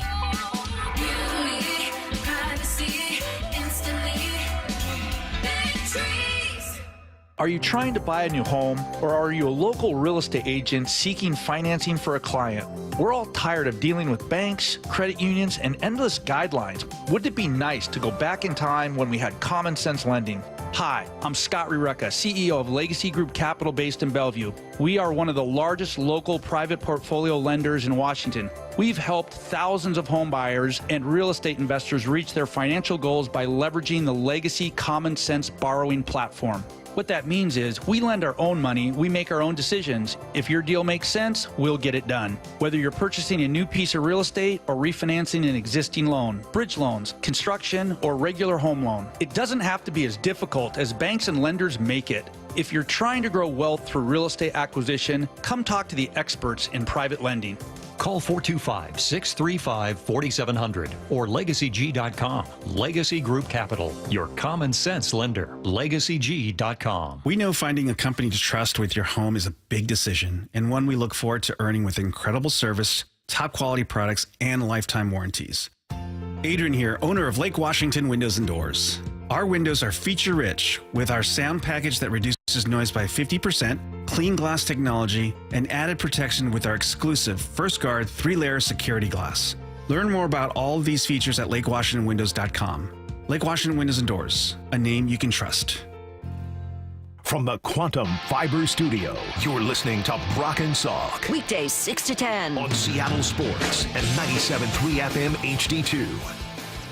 Mora was the one of the four of us that got to go to rookie minicamp this weekend. So we got some observations from Mora earlier. Based on those observations, I've got kind of three things I want to get to. But Brock, clearly something has jumped out to you, and you need to tell us what circusry is. Yeah, that is, if you look it up, it's a Latin word for like a circus act. Okay. Yeah, like a circus act. Like a circus act. Yeah. What was like a circus act? That would be one Robbie Oots. The whole deal. Like the whole makeup. From the I stash sent you guys a picture. to the shorts. I watched his interviews. I watched him move a little bit. I watched some of the routes on air. Like, whoa, it's a circus act. It's 275 pounds. Right. And he's like, he kind of, those mirrors that make you look kind of one way or another. He's at the Puyallup Fair or the circus. He's one of those mirrors that just kind of like squishes you down. And his thighs and his legs are, so like if you thought Derek Hall's legs were absurd and his knees were enormous, wait till you see this guy.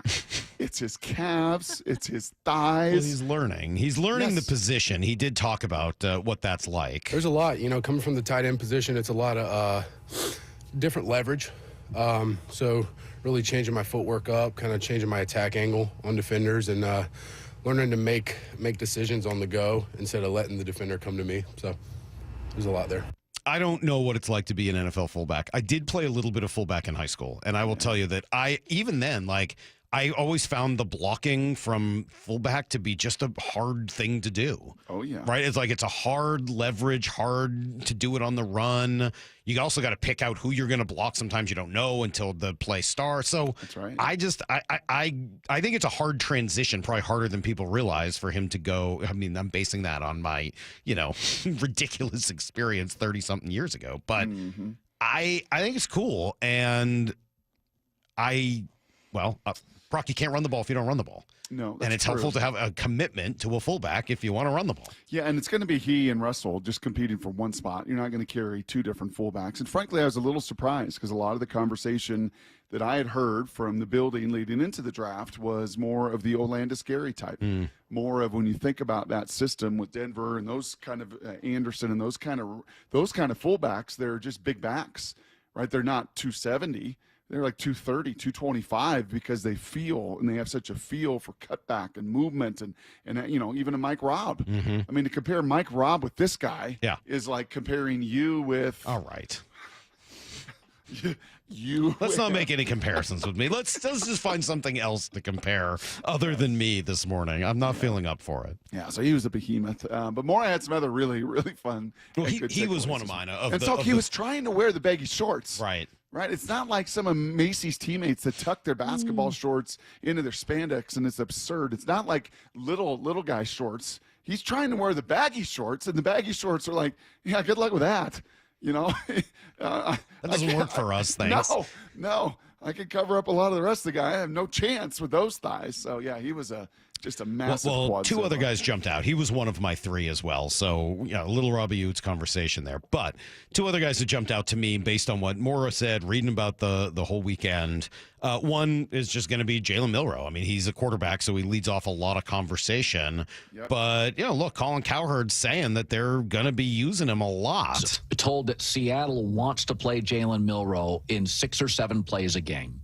is that they just think he's too athletic not to get on the field. And I mean, there were times with Lamar Jackson, you watched him his first year, you're like, is he the best athlete on either team? I mean, Michael Vick had that component. Milroe is a sensational athlete. Yeah. 6 or 7 times a game? Seems like a lot, doesn't it? Yeah, that's a lot. Yeah, that's a lot. I was expecting a couple times a game. We'll throw him out on the field, kind of see what happens. 6 or 7 is like, he's a pretty significant part of the offense, right? 10%, 10 to 12%. Yeah. You get 60 plays in a game. So, yeah, that, how many short yardage, how many red zone, how many, third downs, those are kind of, situationally, or maybe there's just you put together a package of a few plays. And, he's going to have to earn all of this. Is that hard for Darnold, though? Yes. Yeah. Yeah. It seems like it would be. Yes. And, it is a great plan to have. You go into this UFL league, Salk, every year, and the UFL doesn't have enough linemen like the NFL, just doesn't have enough. And what you have found, Birmingham has won all 3 titles in this spring league, and they've done it with a dual threat QB. So what have the other teams decided to do? Well, we for sure got to have that guy on a roster. And then each team, when we talk to them going in the year, is like, yeah, we're going to find a series or 2. Yep, Max Duggan's got to play. Right. Yep, we got to get him 6, 7, 8 plays. We got to get his athleticism. And then games just unfold. And it's a great theory to have, but especially if your guy's playing great, if you take him off the field, you're not going to take him off the field. Right. So the premise is wonderful. The theory is great. His athleticism is very nice. Let's see it with the pads. Let's see it at this level. It's going to be a step up. And then ultimately, let's see how well Sam Darnold plays, because it will be Sam's job to say, no, yeah, keep him off the field. You can't get on the field. I'm on the field, and I need to be on the field. That's right. So here's my question on Milroe. I was thinking about him last night. So I'm fascinated to see what kind of a worker he is. And by all accounts, that's a part of who he is, and one of the reasons they selected him where they did. And I guess maybe more specifically, whether his areas of deficiency are improvable with hard work and focused coaching. Right? He's incredibly athletically gifted. So I would imagine that there's hope that some of the things he's not as good at yet, he can improve on, just because if he's hardworking and athletic, shouldn't those things be possible? And I know he's working with Jordan Palmer, noted quarterback coach, who's going to join us, I think, tomorrow, 8 o'clock tomorrow. Yep. And he talked a little bit about that. Yeah, absolutely. So the biggest thing is everything works from the ground up at a quarterback position. Understanding the lower half mechanics of how I operate. Every quarterback is different. And so doing a deep understanding of how my body functions at the quarterback position with throwing the ball. And so understanding how to distribute my body when it comes to the lower half mechanics and things like that. And it's been a focus for us. And so with that, it's all about being an efficient passer. And so the more you work, the more you understand your body, you're going to be more of an efficient passer. So that's something that we work on and continue to work on, so I can be the best quarterback I can be. All right, so add that, Brock, to some of the VR training that the Seahawks have him doing, similar to what Jaden Daniels did last year. Can he improve? Can he become a better, more efficient passer? Yeah, I think there's no question about that. Josh Allen's probably Jordan Palmer's crown jewel when you look at guys, and really when you watch their delivery and the mechanics and all of it. Really physiologically training and changing that delivery to be so beneficial. Yeah, you can improve in that way. But ultimately, this is kind of like the Senior Bowl was reflective of this, kind of like the Rose Bowl that I watched, kind of like some of these games that you saw, kind of like Kalen DeBoer at Alabama, having to just kind of throw a bunch of stuff out, because ultimately, Salk, the processing, right? How much better can a hitter get at processing pitches, counts, slowing the game down, taking advantage of the 1 or 2 cookies? I think they can get better at those. You can get better at that. You can. And I would think that you can get better at it at playing quarterback. Question is, how long does it take and how much better can you get? But if you've got the athleticism and you've got the want to, doesn't that it certainly gives you a pretty good leg up on that as a possibility. Yeah, I'll get to more of this in Blue 88 with him as well. Just the straight fundamentals that he was talking about and kind of what my eyes saw watching the delivery and the mechanics. So I'll do a little deper dive on that here in about 10 minutes. All right, well, here's just a little Mike McDonald on him, and I liked hearing this as well. And it made me think a little bit about Russell Wilson's first rookie minicamp. Remember, the ball didn't hit the ground, and he came in, and he knew the offense. I like Mike talking about some of the non-game related things. Well, one thing that you don't have a feel for Jalen, watching tape or even watching him in practice is just like the spirit he has from play to play. He's got great energy, great competitive energy about trying to get it right. Great command of the huddle. Really takes pride in the operation.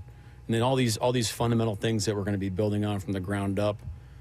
He's just got a great attitude about it. The coaches are doing a great job coaching him every play, and it goes for all our guys, but him especially. So, if you have that attitude, especially at the quarterback position, everybody else tends to fall in line. And in that regard, it was really, really fun to be around. Yeah, you know what word I'm going to use? Spirit. It's a simple word. He used it a lot this weekend. Mike did? Yes. Yeah. And I think that's an important, just to not change temperature, not any of this stuff, not command, just your spirit, right? Your spirit to play, your spirit, your childlike joy to play this game. And then now you're throwing for the first time into a professional environment, and does it change? And how do you handle all that? And yeah, and he's had that. He had it for 3 years at Bama. I mean, he's been in a professional environment, right? Yes, he has. Yes, he has. So I would agree with Mike. He's got kind of a charisma and a spirit to him that felt different than Shuck. It felt very different than Jackson Dart. That felt different. Now, I think Will Howard's got some of that. He's got a neat little spirit to him as well, but different than Quinn Ewers. Yeah, man, he's kind of got that spark and that spirit, and going to be very, very intriguing over the weeks and months ahead. Well, all of that is fine, but let's get to the real news with Jalen Milroe, Brock, because this is probably the best thing I heard all weekend when he was asked about the number 6. I didn't select the number. I know there's vets on the team. I'm going to pay respect to them. They've been here before me, and so when the time comes, I will select the number, but right now I ain't going to choose the number. Oh, thank God. Isn't that good to hear? Right. I mean, I was worried about his decision-making, his judgment, etc., but now we don't have to worry about it as much. He didn't select this. It was just given to him. It's temporary. Eventually, he'll turn it over to what he really wants. I really thought he was going to say, I didn't select it. It selected me. No, thank God. No. I mean, that's kind of what Nicky Manwari was saying. Salk. Can we land on him for a second? Yeah. Or do you have one more guy? I have one more guy, but if you got a little Manwari, go for it. Salk. I think Stacey Joe was absolutely right this weekend. Did you see Stacey's No. tweet? She said, cut him. I mean, as brutal as number 6 was, so I'm serious. I'm reading from this Starbucks order. Yeah, from 3 days ago. Stacey, simple, maybe one of her best tweets. Let's say, 150,000 impressions, Salk. Got to cut him. You can't win with this. What did he do? Salk, if I would have said this to you, you think I go blonde roast, venti, blonde roast. I add 2 shots, some almond milk, and some stevia. Yeah, and it's a lot. You think that's a lot? I do. Okay. You're also not 21 years old. What do you think of this? I don't even know what to say about this, like Stacey. Salk, I want an iced matcha latte, strawberry cold foam, 1 pump of syrup, 1 pump of hazelnut, 1 pump of caramel sauce, cup lined with caramel sauce. That's a lot going on there. Got to cut them. Can't win with them. Could you read that one more time? I'm going to see if I can make sure it makes sense of this. So it started off with a matcha latte, right? That's green tea. Iced matcha latte. Iced. So an iced green tea latte. That part's fine. Shout out to the pirate, Mike Leach. Loved his matcha. Yeah. Iced matcha latte. Okay. But then you add a strawberry cold foam. I don't know what that means. I don't even know what a strawberry cold foam is. I also can't really imagine strawberry and green tea, but all right, fine. And then you add 1 pump of simple syrup. Okay. Just straight sugar. Yeah. 1 pump of hazelnut. Okay. 1 pump of brown sugar. That's very sweet. 1 pump of caramel sauce. Jesus. And then you line the whole cup with caramel sauce. Well, so I think you're trying to just even out some of the health benefits that you were going to get from the green tea and make sure that those are evaporated. He's not going to make it. Right. He's going to be a diabetic by the time he's 25. I mean, is this any different from DK eating whatever it was, Sour Patch Telling Kids Kevin and Garnett stuff? that he had candy delivered every day and only ate 1 meal. I mean, these guys. I mean, it must be nice to be able to do all that and look like that. Just unbelievable. Last guy that jumped out to me quickly here, Brock. Yeah. Something just tells me that we, or maybe me, that we're either going to love or hate Arroyo. That's just a gut feeling today that I'm either going to love this guy or he's going to drive me crazy. Maybe it's where he was picked, right? Kind of in that big spot in the second round where, is he going to be great? Is he going to be? You're going to be judging him against Humphrey was sitting there after right DK or after Eskridge, and yeah, you're going to be kind of wondering about those guys that they could have drafted. The injury concerns, but also coupled with that freak athleticism and speed, and then the question of what kind of a tight end do you need for a team that says it wants to be one thing.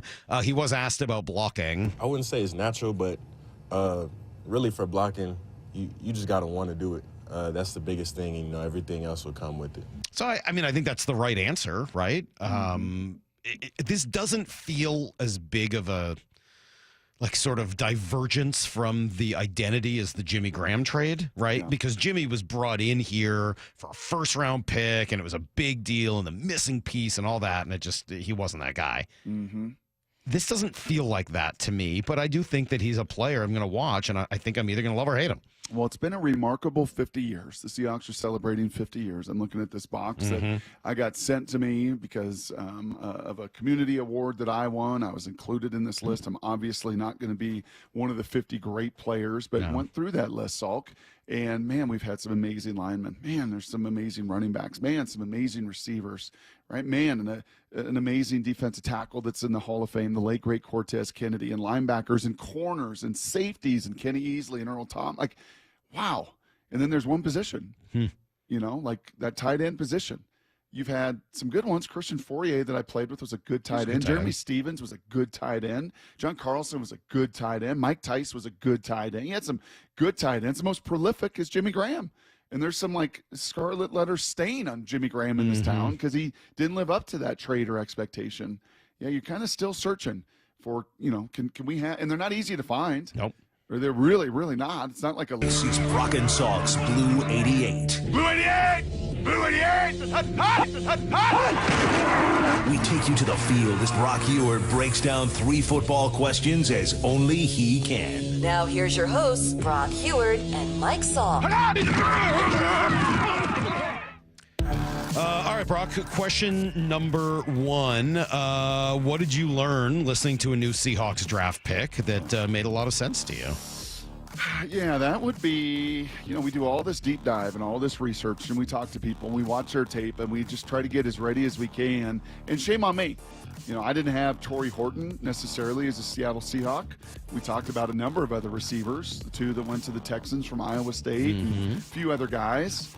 But, man, after the draft, just totally enamored with this guy. And then learning, Salk, that he was a baseball player and not just any kind of baseball player. Listen to Torrey Horton talk about himself in cut number 14 in that crossover sport, dual sport athleticism, and how it helps him as a wide out.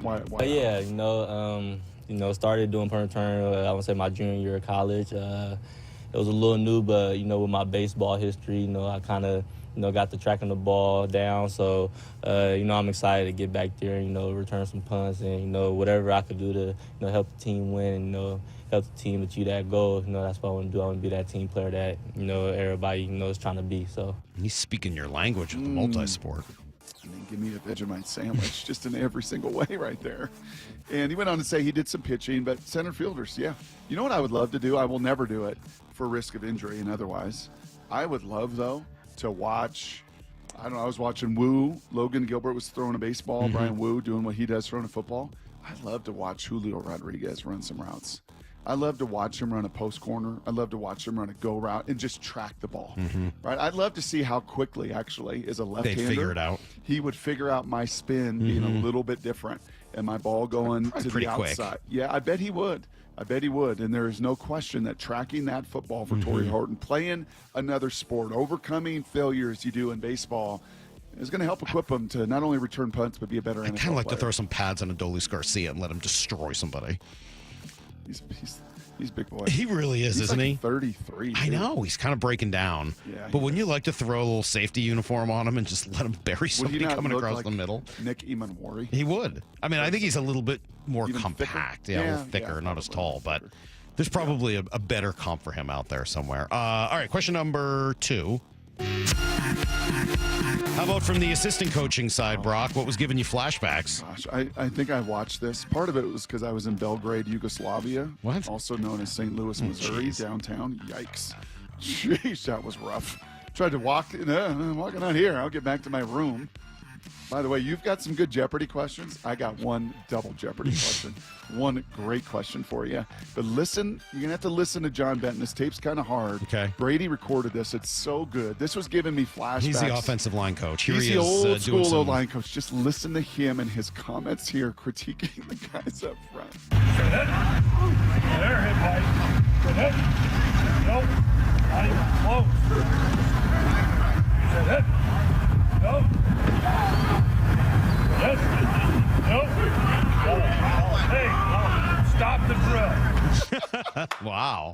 I heard a not even close in there. Not even close. Wow. Stop the hammering and stop the drill. This is terrible. So the first guy up is Cable Do. Awesome. Nails it. Yep. And then another guy is like, so-so. And then Gray Zabel. Oh, perfect. I think that was the snap, crackle, pop. Way to go. Next guy, not even close.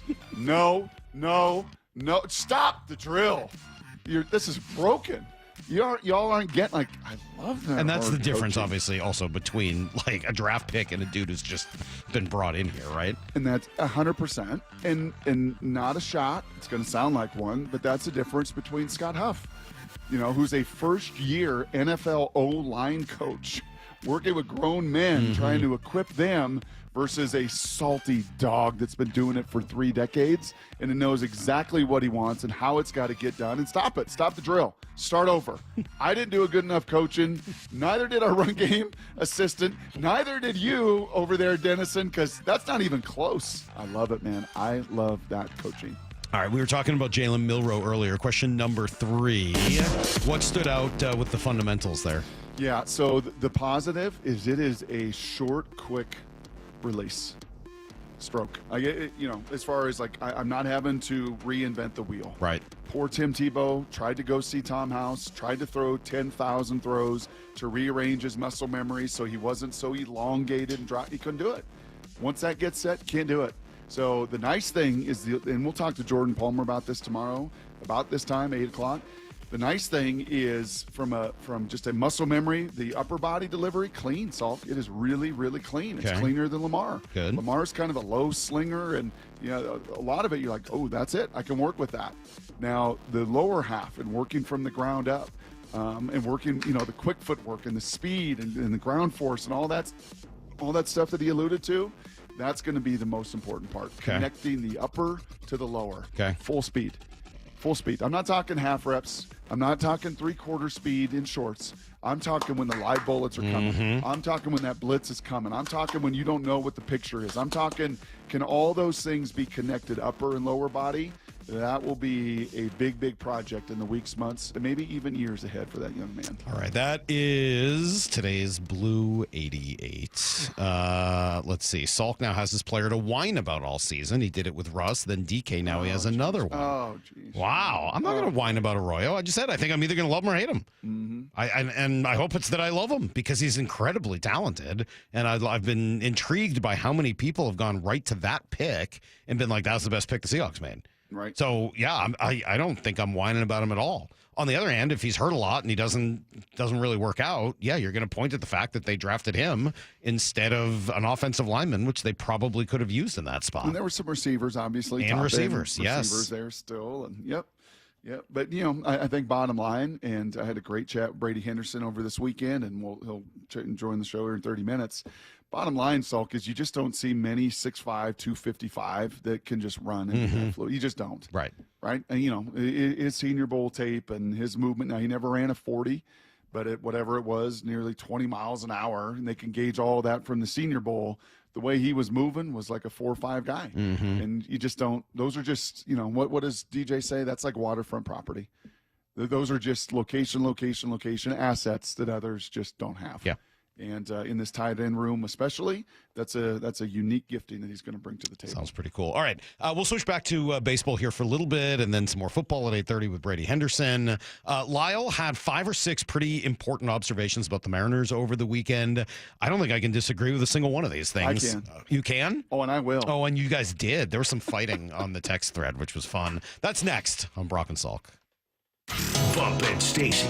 Nick Imanwari's college coach. Head coach of South Carolina, Shane Beamer, joining us. Hey, Coach, how do you think his game translates to the NFL? He's got such a skill set because of his size and athleticism. He really can do so much from a coverage standpoint, from knowing what Seattle does defensively. And I think they like guys that are multifaceted and can do a lot.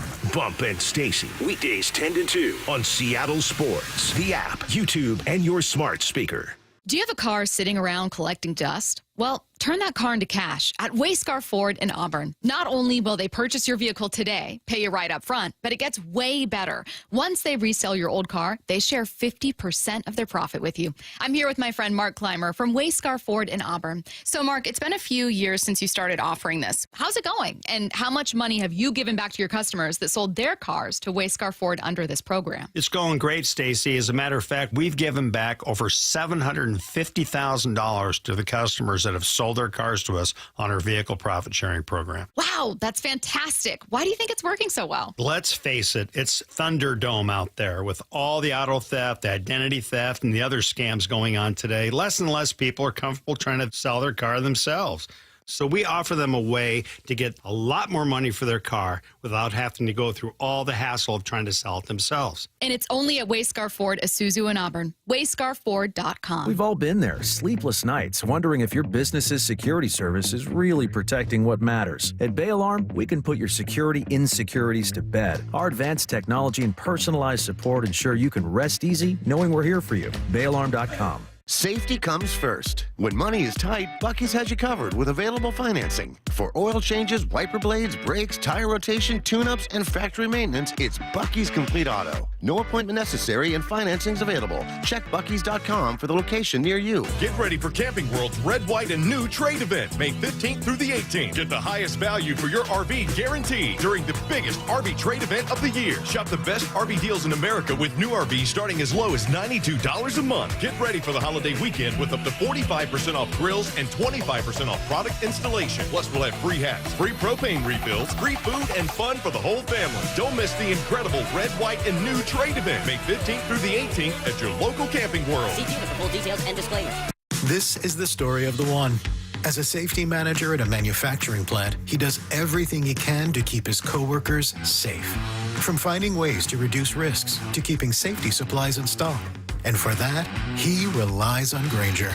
Grainger offers a broad range of quality products and next-day delivery, so he can always play it safe. Call 1-800-GRAINGER, click Grainger.com, or just stop by. Grainger, for the ones who get it done. This is the story of the one. As a lineman, he does whatever it takes to keep the power on in his community. And he wants a partner like Grainger who does the same. Grainger offers the professional-grade products he needs, from voltage detectors to harnesses to hard hats, plus fast, dependable delivery, so he can rise to every challenge. Call 1-800-GRAINGER, click Grainger.com, or just stop by. Grainger, for the ones who get it done. Get ready for Camping World's Red, White, and New Trade event, May 15th through the 18th. Get the highest value for your RV guaranteed during the biggest RV trade event of the year. Shop the best RV deals in America with new RVs starting as low as $92 a month. Get ready for the holiday weekend with up to 45% off grills and 25% off product installation. Plus, we'll have free hats, free propane refills, free food, and fun for the whole family. Don't miss the incredible Red, White, and New Trade event, May 15th through the 18th at your local Camping World. See for full details and disclaimers. There's a sink at the brink and a drain that's a pain. Dayandnight.net. The old throne's not too well, and ooh, does it smell? Dayandnight.net. Slow drains, backed up toilet, is your main drain or sewer clogged? Hi, I'm Bruce, General Manager of Day and Night Plumbing and Heating. Over the past 70 years, I think we've seen every drain clog out there. If your pipes aren't draining from a small fix to a major repair, our sewer and camera inspection will show exactly where the problem is. I promise you, our experienced technicians will find the issue, the right solution, and do it at a fair price. Give us a call or visit Dayandnight.net. I guarantee whether Day and Night is your first choice or your smart second opinion, we'll work harder than anyone to earn your trust. If you have a drain that's slow or clogged, call Day and Night. Now you'll save $50 off any drain cleaning. Slow or clogged drains, you know where to go. Dayandnight.net. Baseball's back. It's time your yard stepped up to the plate. Synthetic Turf Northwest is Seattle's go-to for pro-quality turf. Perfect for backyard batting cages, putting greens, or just a mud-free play zone for the whole family. We install the best, we supply the best. And we're local-based in Woodinville with a new Fife location coming soon next to Sportco. Mention Seattle Sports and save up to $1,000 off your project. Visit syntheticturfnorthwest.com, where the grass is always greener.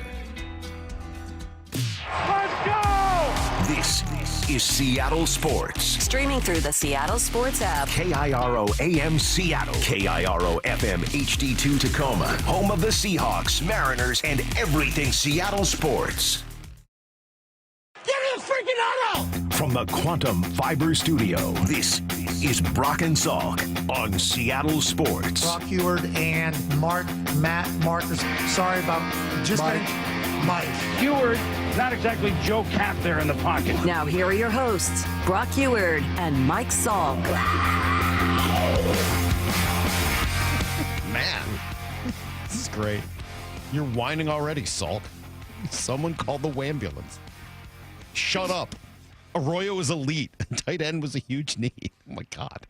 You guys are on it this morning. I love it. Everybody's fired up, and I appreciate it. It's pretty good. I would say Lyle and I were fighting.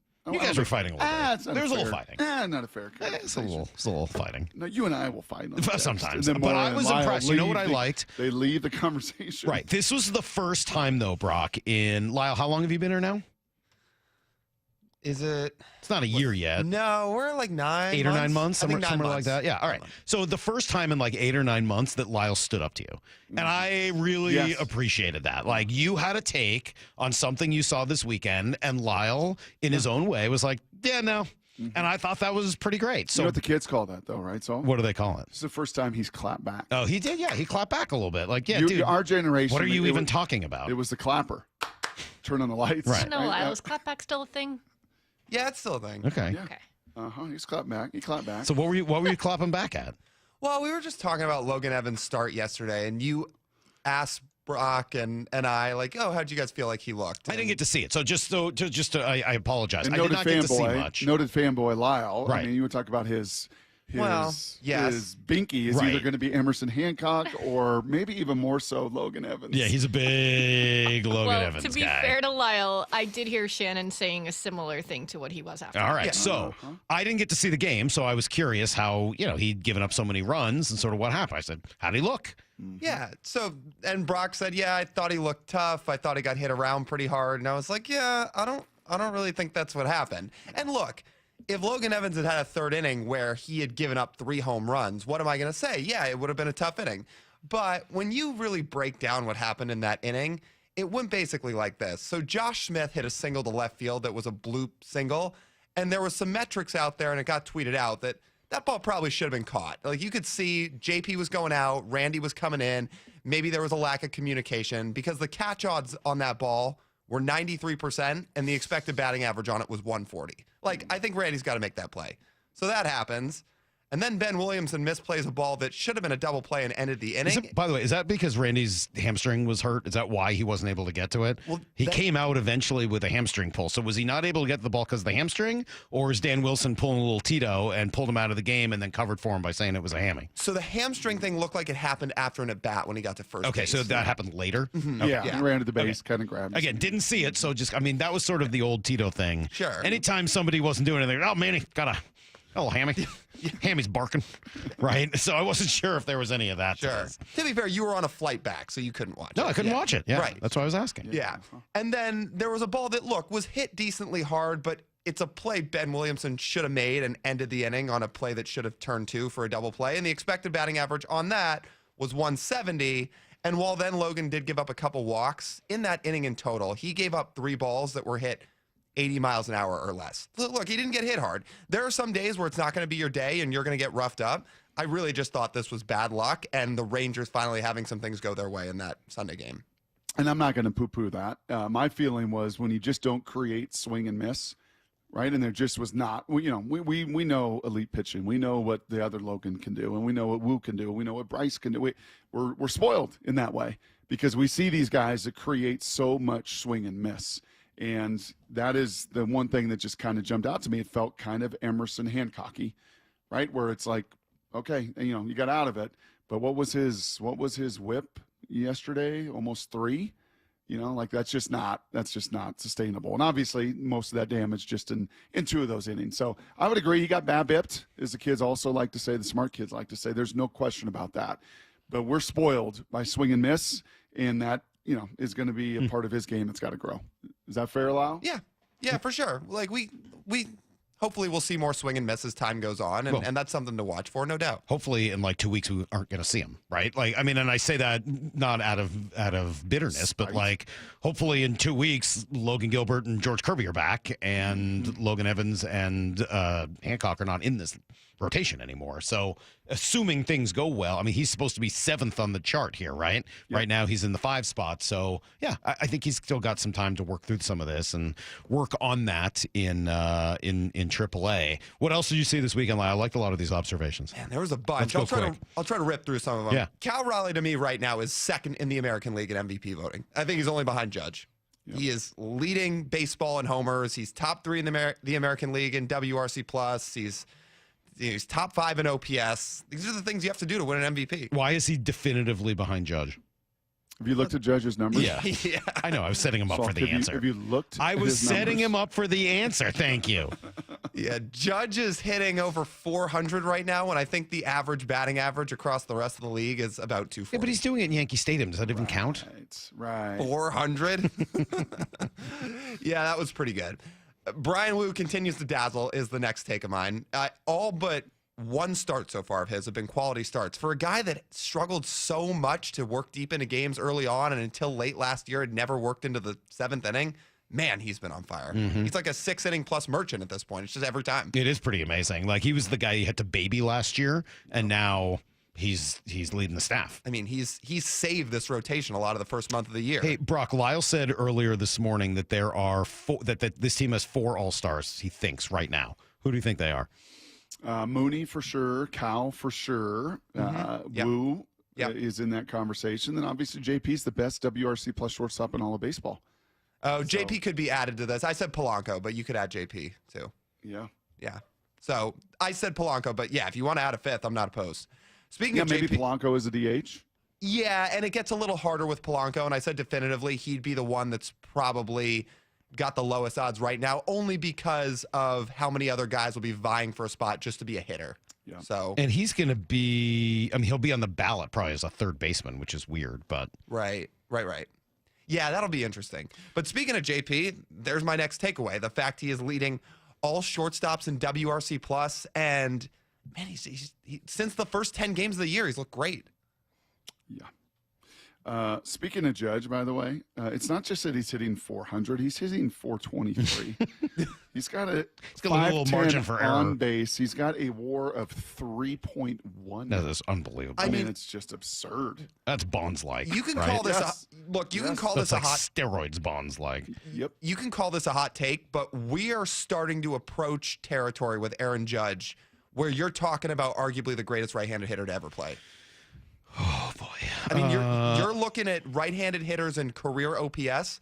The only guys ahead of Judge are, I think there's 2 guys, and one of them played a very, very long time ago. It's a short list. One challenge I think I would have with that though is for all of the great hitters that you would put into that category, you have to look at where they were at a certain point in their career. I mean, the one thing Judge hasn't had yet is the tail end of his career, which will bring down some of those numbers again. Sure. Yeah, Mike Trout, I think for about 4, 5, 6 years, right, you would say was the greatest right-handed bat, right? Mickey Mantle, whoever else those other guys are. I mean, he was at that level, and then just injury and decay. But obviously what he's doing is unbelievable, and what JP's doing has been incredibly important to this resurgence this year. And we, talked about him a little bit before the year of hey, what was the reason behind his struggles last year? Could you attribute some of them to the injuries that he had?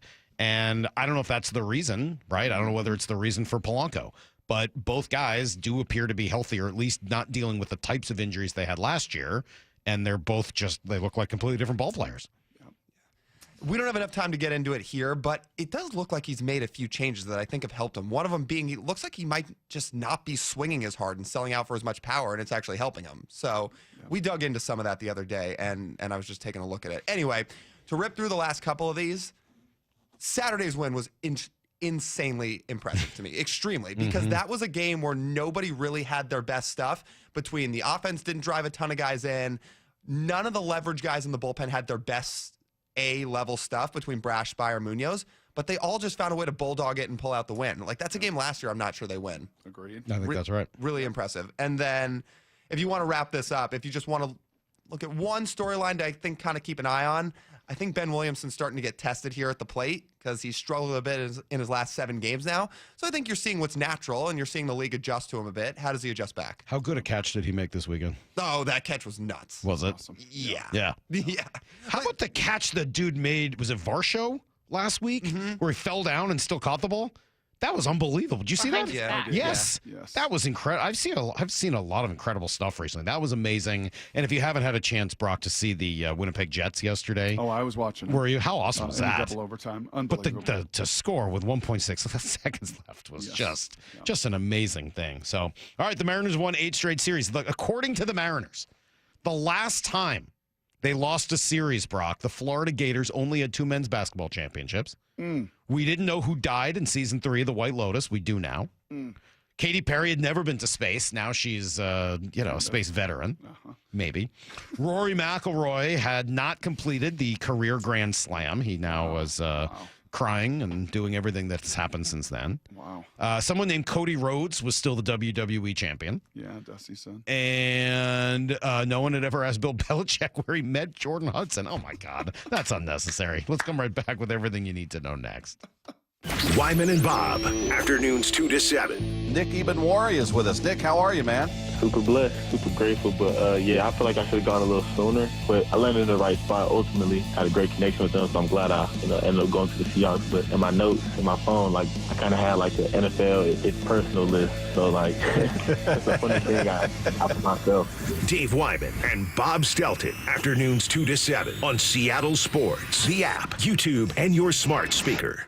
Hey, Brock Heward here, and after these years of talking about Dr. Nelson and some of my injuries, I think you all could rattle through the dislocated fingers, separated shoulders, torn rib cartilage, dislocated ankle, all that other stuff, but you don't have to play pro sports to know about injury and what I'm talking about. I know that many of you this morning woke up with painful joints from arthritis, and it affects you.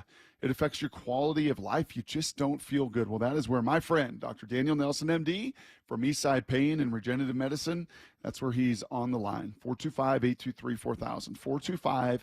425-823-4000. He has seen so many patients through the years suffering from chronic joint pain caused by arthritis. So don't let pain affect your quality of life. Consider Dr. Nelson, the only doctor with over 30 years of experience in pain medicine techniques. Yes, now including stem cell therapy, a non-surgical solution to pain using your own stem cells and platelet-rich plasma. So many tools in Dr. Nelson's tool bag after 3 decades of battling, pain for you. So consider Dr. Daniel Nelson, 425-823-4000, 425-823-4000, or visit DanielNelsonMD.com. That's DanielNelsonMD.com. At Cressy Door, we have the perfect garage door for you. Come visit our brand new garage door and fireplace showroom and let our experts help you find the perfect garage door. Cressy Door. Jaden Schwartz for Techline Roofing. The ice may have melted, but spring is the perfect time for a new roof. Call Techline Roofing. Take advantage of our easy financing and our spring special. That's TEKLINE roofing.com. Headed to the ballpark? Skip the traffic jams, parking fees, and the stress of driving. Make riding transit part of your game day ritual. Roll in with your crew, talk stats, and meet fans. No traffic, no stress. Community transit riders enjoy seamless connections to light rail and ferries to get to Seattle and beyond. Youth 18 and under ride the bus for free. All in for the win. Plan your trip with Community Transit at ctgo.org/homerun. ctgo.org/homerun. 1-877 Cars for Kids. KARS Cars for Kids. 1-877 Cars for Kids. Donate your car today. Donate today at carsforkids.org. That's cars with a K. Your car can be picked up as soon as the next day. Receive a tax deduction and vacation voucher. 1-877 Cars for Kids. Donate your car today. Now accepting donations of land, homes, buildings, or any kind of real estate. Yeah, I have a ton of really memorable customers. One of my favorite customers I've ever had, he came in and had a really bad experience with several different dealerships. He just lost his husband. His husband left him with a truck, and he was like, I don't need a truck. Like, this is so impractical for me. And it was a really emotional decision for him because it was one of the last things that he had, obviously husbands. We were like, it's no problem. Like, we're going to help you. And we did the process the same way that we always do the process. And we helped him trade in his truck for a beautiful new Rogue. And that was really cool. And he bought his second car from us. And I'm sure when he needs a third car, he'll come back and buy his third car from Nissan too. Afterwards, to thank us, he sent us this beautiful basket of like candies and fruits and stuff. Making a great day for the people around you is making a great day for yourself. The LJ Way is the Lee Johnson Auto family. Call or click 811 before you dig. Anything that causes you to roll up your sleeves a little and dig in requires you to first connect with 811. Call or click 811 and visit safeexcavator.com. If you've been injured, you need a lawyer that is tough, confident, and battle-tested. I'm attorney Rob Iddens, proud Marine Corps veteran and owner of Warrior Injury Law, where we help all types of injury victims like Cynthia, who was T-boned by a truck. The airbag shattered bones in my hand. I called Warrior Injury Law and was very happy with the outcome. Rob has integrity. He cares about people. He cares about his clients. I knew that I could trust Rob. If you've been injured, call us at 253-WARRIOR for your free case review. Benny's!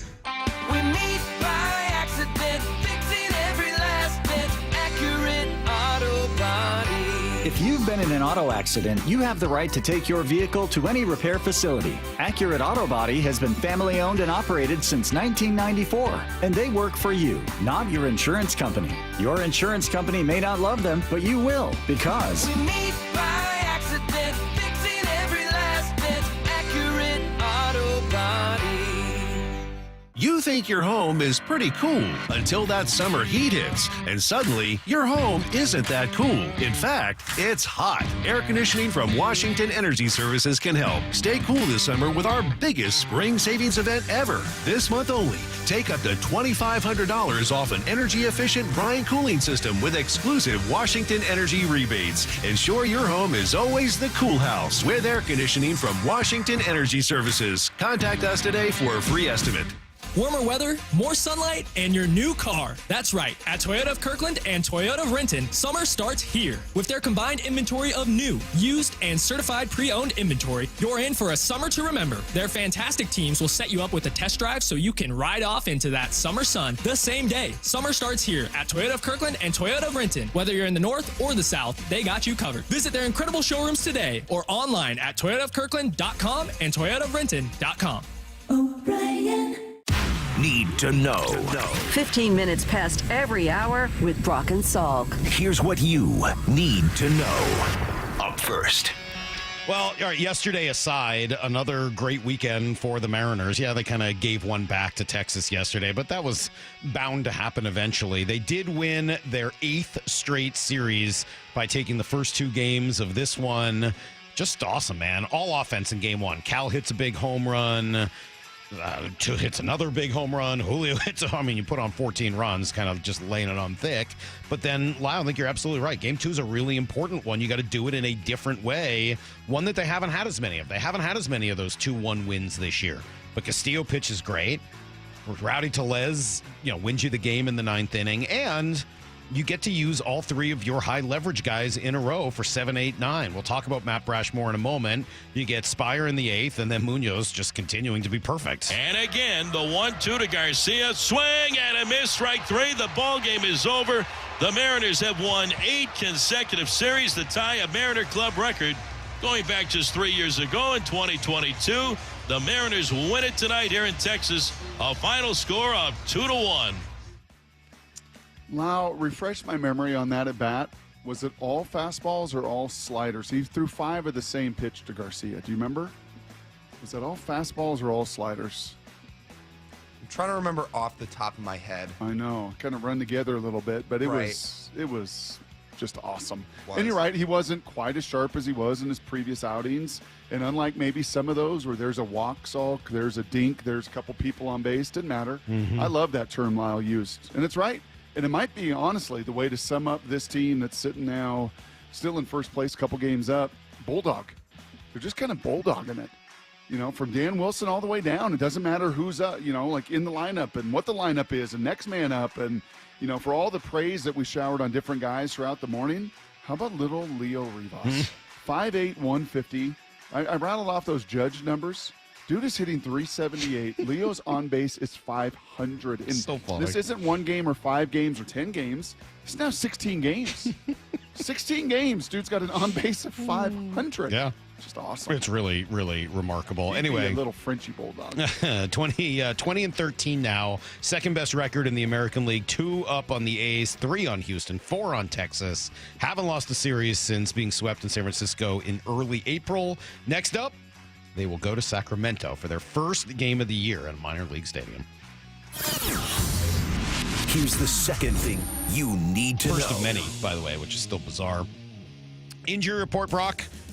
Pretty good. I mean, kind of everything you would want to hear. We mentioned Matt Brash earlier and the fact that he returned and got 3 outs. He didn't have his best stuff, and Cal said that maybe he was a little nervous and all that, which would make sense. Dan Wilson liked what he saw, and I don't blame him. You know, I thought he looked really good. You know, he came out. You know, I think sometimes you don't know how they're going to come back from being out so long. You don't know how they're going to come back from you know, a rehab assignment. But I think I saw him take the mound there to start his warm-up tosses, and I didn't see it speeding up on him. I really saw someone that was wanting to be there, had thought about being there ahead of time, and was comfortable being there. And that's really, I think, how his outing went. You know, gave up a base runner, but able to get the double play.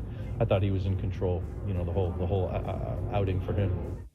Wasn't it like 580 days or some absurd number? When you start doing that math and realize, oh, that's right. You know, go back to September of the previous year, and then had the injury there in spring training, missed all of that calendar year. And, sheesh. But you add back that leverage arm, man. I mean, I guess getting nothing would be more important than getting Logan Gilbert back. But the almost everyday nature of how often you need those leverage arms, and Matt Brash and Trent Thornton are just different. Like, I don't know what to tell you. Like, Trent is getting by.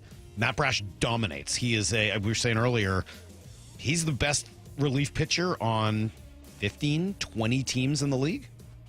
Maybe Good more, stuff, right? I mean, like, he's the best reliever on that many teams. On this one, he's behind Andres Munoz, which is a testament to Munoz. But Brash as a weapon in the 7th and 8th is just ridiculous. George Kirby, he went 3 strong innings for Tacoma. That's great. Only allowed 1 run, struck out 4. Of course, he didn't walk anybody. Got to 42 pitches, so he's about halfway to where he would like to be. I would think that's 2 more starts, and then you see him back with the team. And even Logan Gilbert, Brock, was able to play a little light soft catch. Toss. Just a little soft toss. That's good news, though. Absolutely. As long as he bounces back from it without a problem. So, cool stuff. Here's the third thing you need to know. When we get to rookie minicamp, we'll talk more to Brady Henderson coming up here in a few minutes. We talked a little bit about the offense earlier. Oh, this cut's not working. Hold on, let me see if I can find something else for you. You want some Jalen Milroe? He has been practicing with Jordan Palmer. Yeah, absolutely. So the biggest thing is everything works from the ground up at a quarterback position. Understanding the lower half mechanics of how I operate. Every quarterback is different. And so doing a deep understanding of how my body functions at the quarterback position with throwing the ball.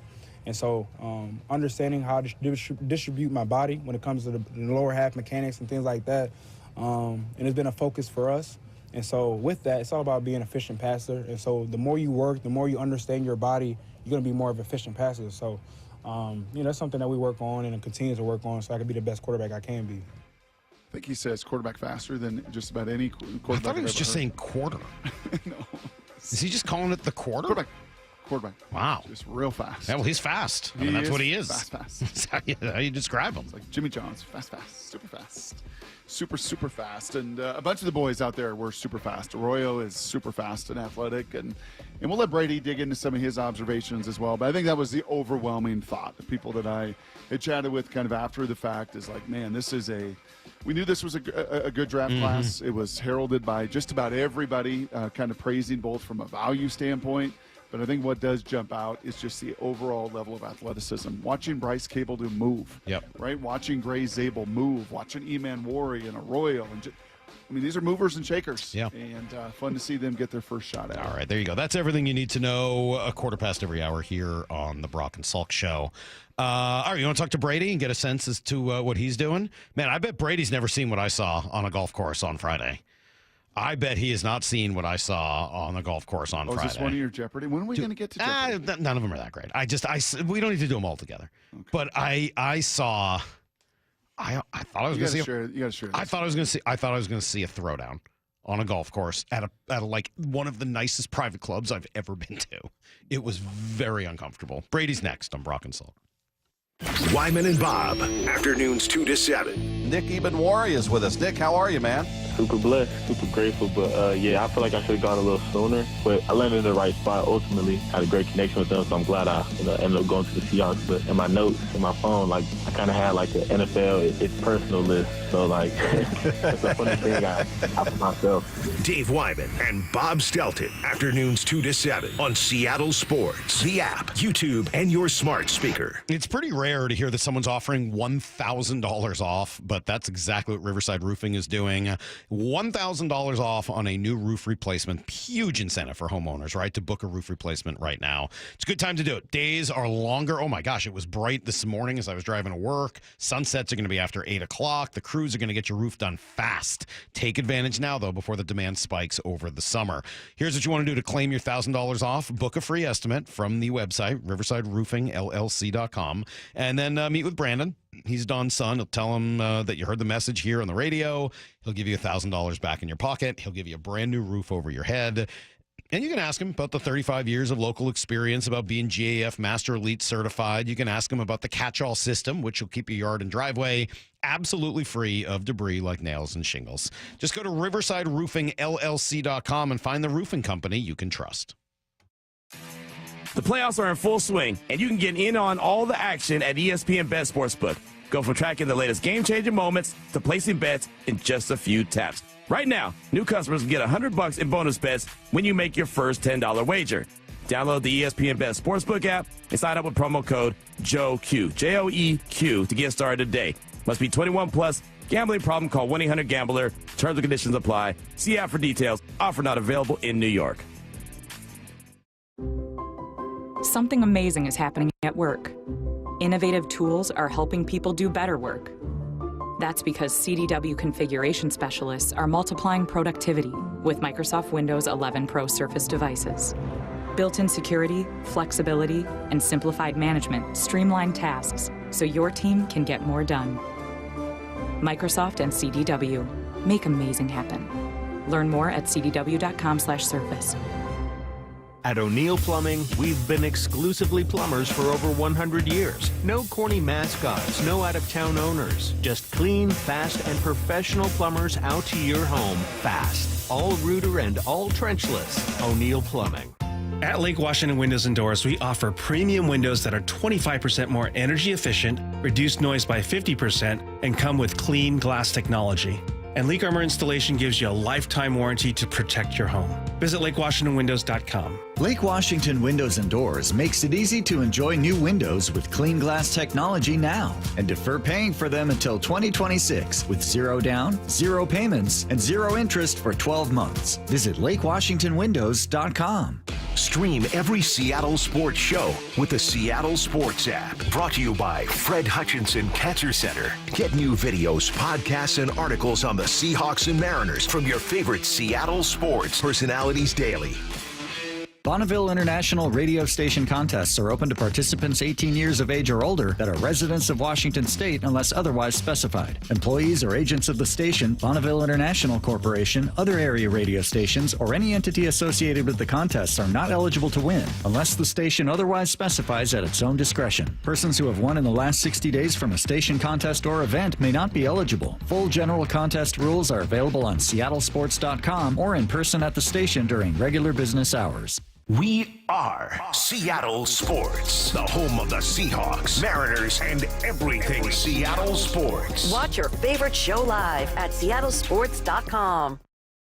G. Scott here with former Seahawk Doug Baldwin. Tell us about Nourishing Champions. We know the benefits for young people in sports, but we often don't think about the barriers, and one of those barriers is having proper nutrition. So Nourishing Champions, in partnership with Champions of Change and Safeway, is an effort to address those barriers so that our student athletes have what they need to excel both on the field and in the classroom. High schools can apply for grants up to $25,000 from Nourishing Champions. Learn more at championsofchangefoundation.org/Nourishing Champions. Dave Wyman joined by the mayor of the city of Lacey, Andy Ryder. Andy recently underwent successful treatment for prostate cancer. His treatment method? Swedish CyberKnife. Andy, what would you say to anyone considering prostate cancer treatment? I'm feeling very confident about my treatment with CyberKnife. I absolutely recommend it for anyone who has been diagnosed with prostate cancer. Reach out to Swedish CyberKnife directly at swedish.org/CyberKnifeProstate. Treat prostate cancer with Swedish CyberKnife. This is Jill Schlesinger. May is Military Appreciation Month, and I know how much I appreciate the military. I married into a military family. I hear from so many members of the military, and Navy Federal Credit Union wants us to celebrate those who go above and beyond for us every day. If you're active duty, a veteran, or part of a military family, you're eligible to join. At Navy Federal Credit Union, the members are the mission. Learn more at NavyFederal.org/celebrate. Navy Federal is insured by NCUA.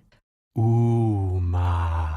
What was that? That is business phone bliss with the Ooma cloud phone system. It handles all our voice, video, and messaging needs. You sound very calm. I am. Ooma has everything I need to run my business more efficiently, like virtual receptionist, call routing, and video conferencing. And it starts at just $19.95 per month per user, plus taxes and fees. Ooma. Nice. Find your business calm at ooma.com/radio. From the Quantum Fiber Studio. This is Brock and Salk. Weekdays 6 to 10. On Seattle Sports and 97.3 FM HD2. Seahawks rookie minicamp over the weekend. Brady Henderson of ESPN was there. We're going to chat with him about that in just a moment. Brady was nice enough to fill in here, right, on Friday. Brady, how did it go on Friday? It went great. Yeah, I was with Lefko. I was only there for a couple hours. But, yeah, it's always fun. It's always fun working with Mike. Well, you were here. I was just going to tell Brock this story, but I thought you might appreciate it. So I went to I was down in Southern California and stayed with a friend of mine and went to his parents' country club to play golf on Friday. Really, really, really nice. One of the nicest clubs I've ever been to. Very serious, Brock. Really, really, really elite. Very women serious. have to wear dresses. Yes. Men, no open-soled shoes. Yep. Very elite. Yep. No open-toed shoes, no hats inside the clubhouse. Shirts have to be tucked in at all times. The locker room downstairs had like the green tartan plaid rug with a barber and a bar and a TV area all in the locker room. Like, dude, it was out of control. You have to get a caddy. It was awesome. But with all of that being said, I'm there with my friend's parents. And I saw as close to a confrontation as I think I've ever seen on a golf course. We were four of us. There was one young guy playing by himself who had started, 20 minutes behind us, got to a par 3.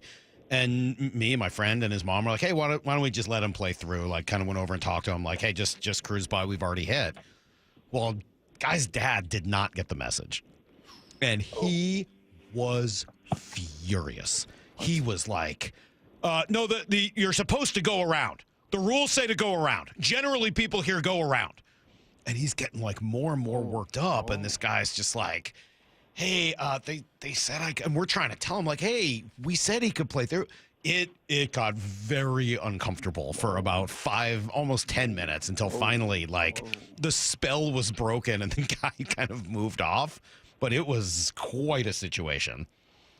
So there's no playing through? You have to, skip the hole? I think you can play through. I mean, I don't know where he got this in his mind. I think one other time somebody did do that, but I had never seen anything quite like it. Were you about ready to throw hands? No, I was laughing, to be honest with you. What are you supposed to do? It's not my parents, and my poor buddy's dealing with all of this. So yeah, it was. Well, it's interesting to know that the same confrontations you might have at Jefferson Park golf course, you could also have at a very expensive club. Yeah, the other guy handled it pretty well, which was a relief. Any confrontations at rookie minicamp, Brady? No, other than me and Condota, I threw him an elbow trying to jockey for position in the post-practice press conferences. We got into it, but no, I'm kidding. That didn't happen. No, it was incident-free. I played in Blue 88, your sound, and we gave you credit, Brady. We don't do that. On this show, we give credit where credit is due, and you taped one Mr. John Benton, the new offensive line coach, going through some individual drills with the linemen and giving some praise to Bryce Cabledew and Gray Zabel, and then eventually he just had enough. Nope, not even close. Nope. You know what? Stop the drill. Was that a first little foray and taste into how maybe the messaging at the offensive line will sound and look a little different? Yeah, I meant to write a little note there saying, watch this with the sound up so you could actually hear what John Benton is saying. And that was really one of the cool takeaways of the weekend for me is I spent some time Saturday just kind of parked next to the offensive lineman just because I just wanted to get a feel for how he coaches and what he sounds like. And first of all, if you were to ever film a movie about a football team, you would probably, and you needed to cast somebody to play the offensive line coach, you would want to cast John Benton because, I mean, he just is exactly what you imagine an offensive line coach to be: big, kind of surly, it's got the deep, gravelly voice. He might as well have had a stogie in his mouth the whole time. And yeah, he's coaching these guys hard. I mean, at one point, like you saw in the video, he was like, no, stop the drill. This is not good enough. And he's like, there's no point in practicing this the wrong way. So I think that the bigger kind of takeaway, just as you compare it to last season, was, as he's doing this, Rick Dennison is over his right shoulder. Rick Dennison is the run game specialist. And then off to his right is Justin Outen, the run game coordinator. And then off in the distance, there's Andrew Janocko, who's the quarterback's coach. All of these guys have been with Clint Kubiak. And in some cases, I think Rick Dennison was even with Clint Kubiak's father, Gary Kubiak. And when you compare it last year to Ryan Grubb, from what I understand, one of the criticisms internally of Ryan Grubb was that he was not willing to delegate, that he tried to kind of do everything and micromanage, and he was trying to be the quarterback's coach, trying to be the offensive line coach in addition to the offensive coordinator.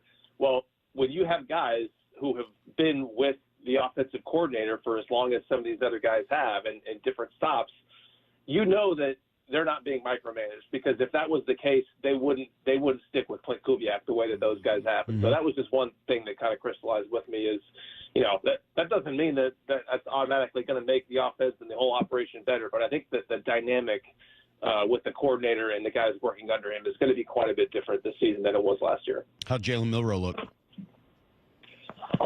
He looked good. Now, I got to preface this by saying that, they're installing just very base stuff. So it was nothing like the kind of plays that, when he gets on the field that you're going to see them running. So you really didn't get a sense of, just the athleticism and the speed, just because it was a lot of just basic kind of drop back type stuff. But I think the thing that stood out to me, and I talked to Brock about this on Friday, was the delivery just seems, from my untrained eye, it seems like an NFL delivery. And for all, the development that he needs to have as a passer and the accuracy issues that he needs to improve upon, it doesn't look to me like it's a delivery issue. I mean, it looks efficient. He's not, patting the ball like your guy Shador, Mike. It's not like he's not dropping the ball super low. It's just a quick, efficient delivery. So, yeah, that was one thing that stood out. And then afterwards, talking to him, I think he just seems like a guy that other players are really going to gravitate towards. He certainly takes the job seriously, and he was talking about, using all the time that he has now that, now that he's not in school anymore.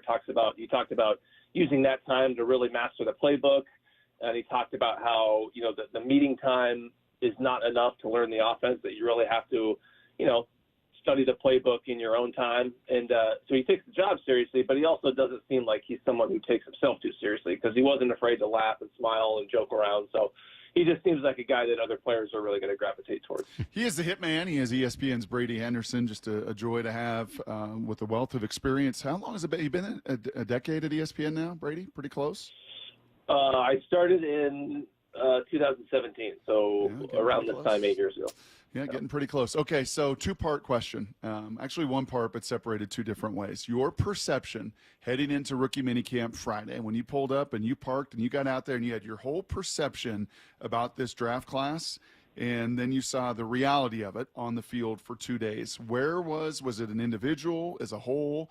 Where was it the most aligned perception and reality?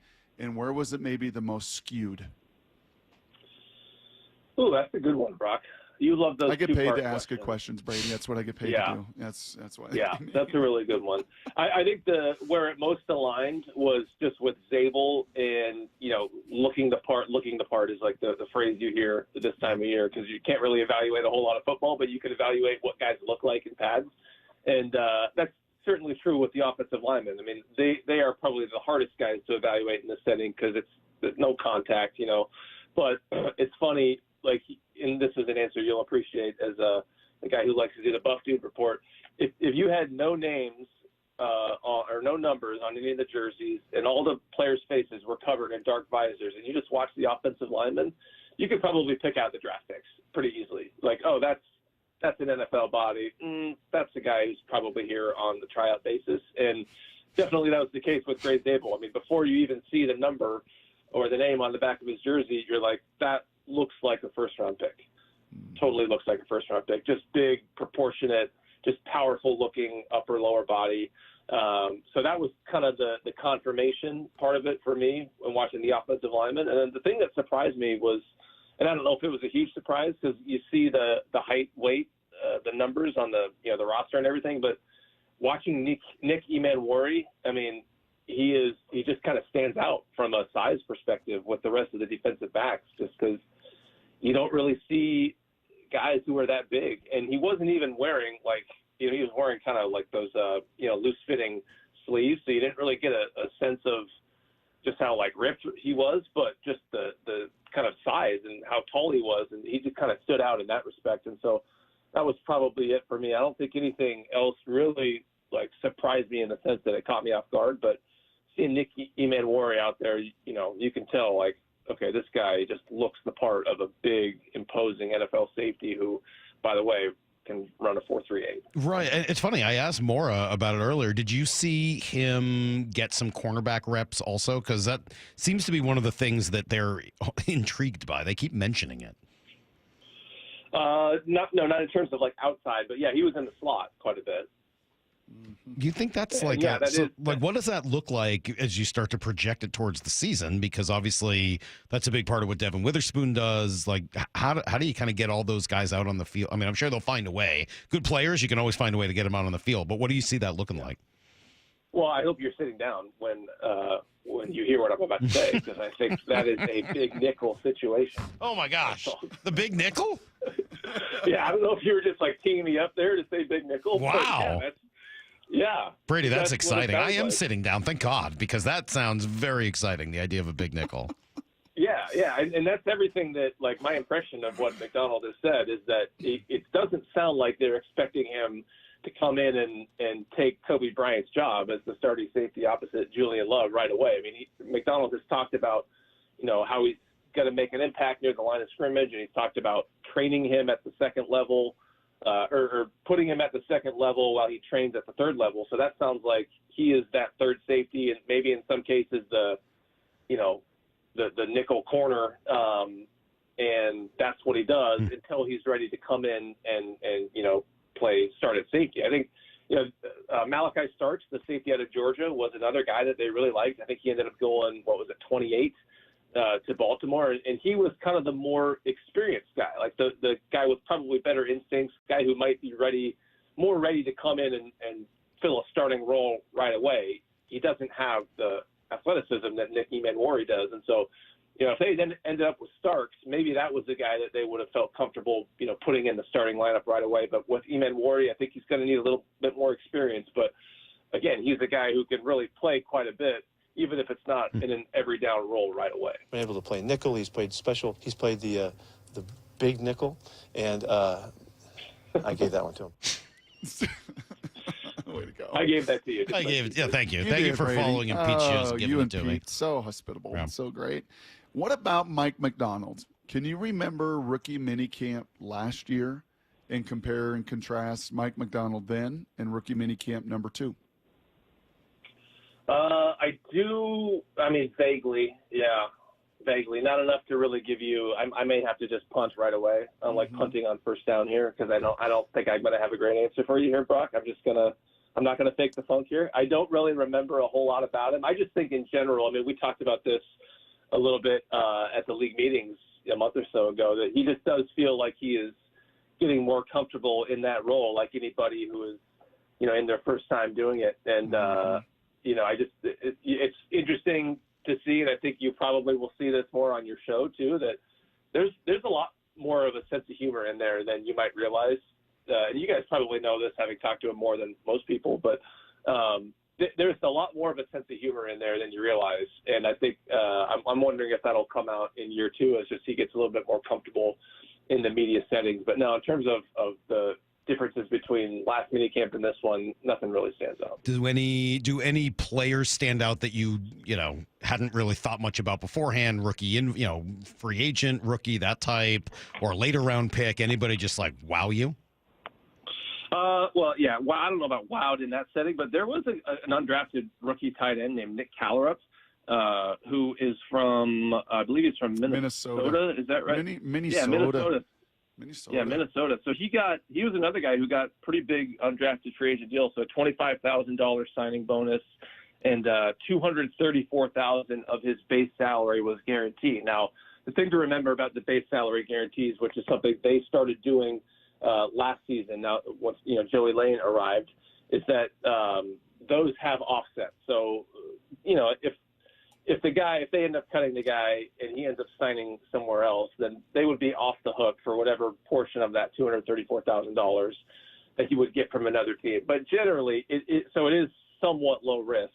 But generally speaking, the more guaranteed money you give an undrafted free agent, the more the more chances the team thinks he has of sticking around. And so Nick Callerup, I mean, he is a load. Yeah, and he looks like the part of a blocking tight end, and which makes sense when you get the pass catcher and Elijah Arroyo in the second round, and he looked great, by the way. We can talk about him.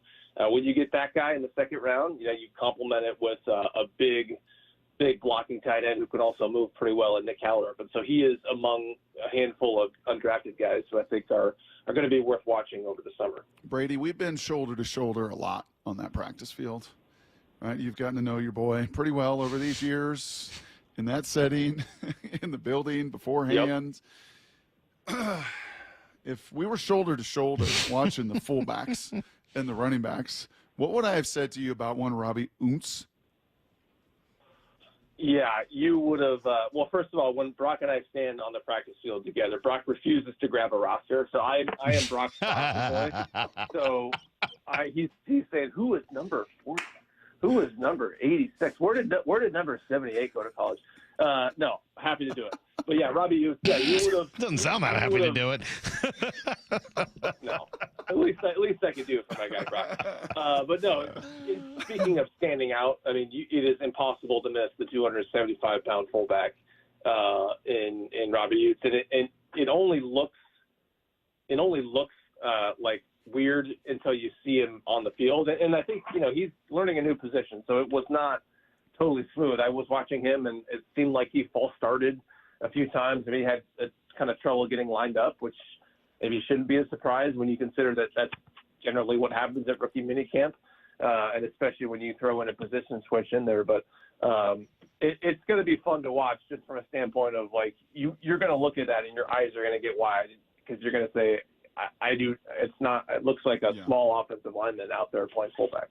I had mentioned Arroyo earlier, and I haven't really gotten a chance to see him other than watching some of the videos you posted and some of Moore's comments and chatting with you about it. But I just kind of get the sense, like, I feel like he's a guy I'm either going to end up loving or hating, partly because of where he was taken, but then also throwing in just his kind of unique skill set. How does he fit into what they want to do? Well, I think that depends on what happens with Noah Fant. And Noah Fant, I think, really becomes a player to watch over or I should say that becomes a situation that bears watching over the next few months because, you just drafted a player in Elijah Arroyo who kind of has a similar skill set to Noah Fant. And I think someone on one of the TV broadcasts of the draft, even like they drafted Arroyo, he had the Noah Fant comp. So, we all know kind of the situation with Fant in terms of the contract being what it is and the production not necessarily lining up with the contract. I think it's a $13.4 million cap hit, $9 million that he would be set to make in cash. And, when you draft a player with a pretty similar skill set, that to me says, okay, that makes me wonder what's going to happen with Fant. My guess is they hang on to him for, as long as, for a while, and they wait to see how Arroyo looks over the spring and into the summer, and they gauge his readiness to come in and potentially fill that primary tight end role. And they also see what the rest of the landscape looks like. And if there is, another team that has a need at tight end, maybe a team that has an extra right guard that, that they want to part with, something like that, or maybe another cornerback, I could see a trade happening there. So that is one situation to monitor for sure. But Arroyo, I mean, he is a big, fast guy who wasn't asked to block a whole lot in Miami, but he certainly has the build to do it. He did not run a 40 at either the Combine or the Pro Day because he had a knee injury from the Senior Bowl. So there wasn't an actual 40 time on him. But, what's interesting about the GPS times that teams have, the GPS trackers that the players have now, in some ways, and John Schneider was talking about this with Bob and Dave a month or so ago, in some ways that can actually be more telling because that's how fast you're running with, helmet and shoulder pads on. And I'm told that, I don't know the exact GPS time, but I'm told that the GPS time they had on Arroyo would basically translate to a 4.52 or a 4.53 40. So that is, you could play wide receiver running a 4.52 40 when you're a 6'5", 254-pound tight end running a 4.5 40.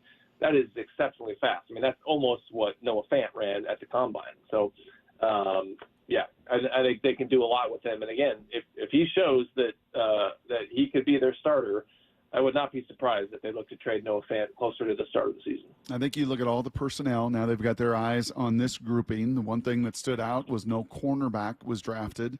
They obviously got an undrafted kid out of LSU. We'll keep an eye on that. But that would be, to me, the biggest hole, the biggest need, whether depth or what have you, veteran experience.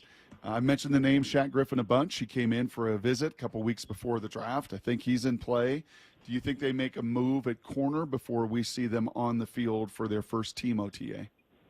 Yes, absolutely do. And I think Shaquille Griffin is the guy that they would prefer to sign, just because of the familiarity. He has bounced around since they lost him in free agency a few years ago. He was with Minnesota last year, played in every game. I think he was in the starting lineup a few times, had a couple of interceptions, including one that sealed a win for them over Arizona. So I think Shaquille Griffin is the guy that they would prefer to sign. I don't think they want to spend a whole lot of money on whatever cornerback they sign just because, I think they would prefer to have Josh Jobe fill that number 3 role, but you certainly need someone to, at the very least, come in and be a veteran guy who could step in the event of an injury. So I think Griffin is the guy they want to sign. Rasul Douglas is another guy to keep an eye on. Another, veteran guy who started a bunch of games in the NFL, same draft class, same round of the draft as Shaquille Griffin. He's a third-round pick in 2017. He's a bigger guy who's got, 19 interceptions over his career and a bunch of passes defense. So maybe not as fast as Shaquille Griffin, but some good ball skills that have yielded some pretty good production over the years. So those would be the two guys to keep in mind. But again, I think Griffin, because of the familiarity, would be the preference. The only other position you might want to put on there, I guess, would be linebacker, off-ball linebacker. Is there any thought of what that will look like after the starters?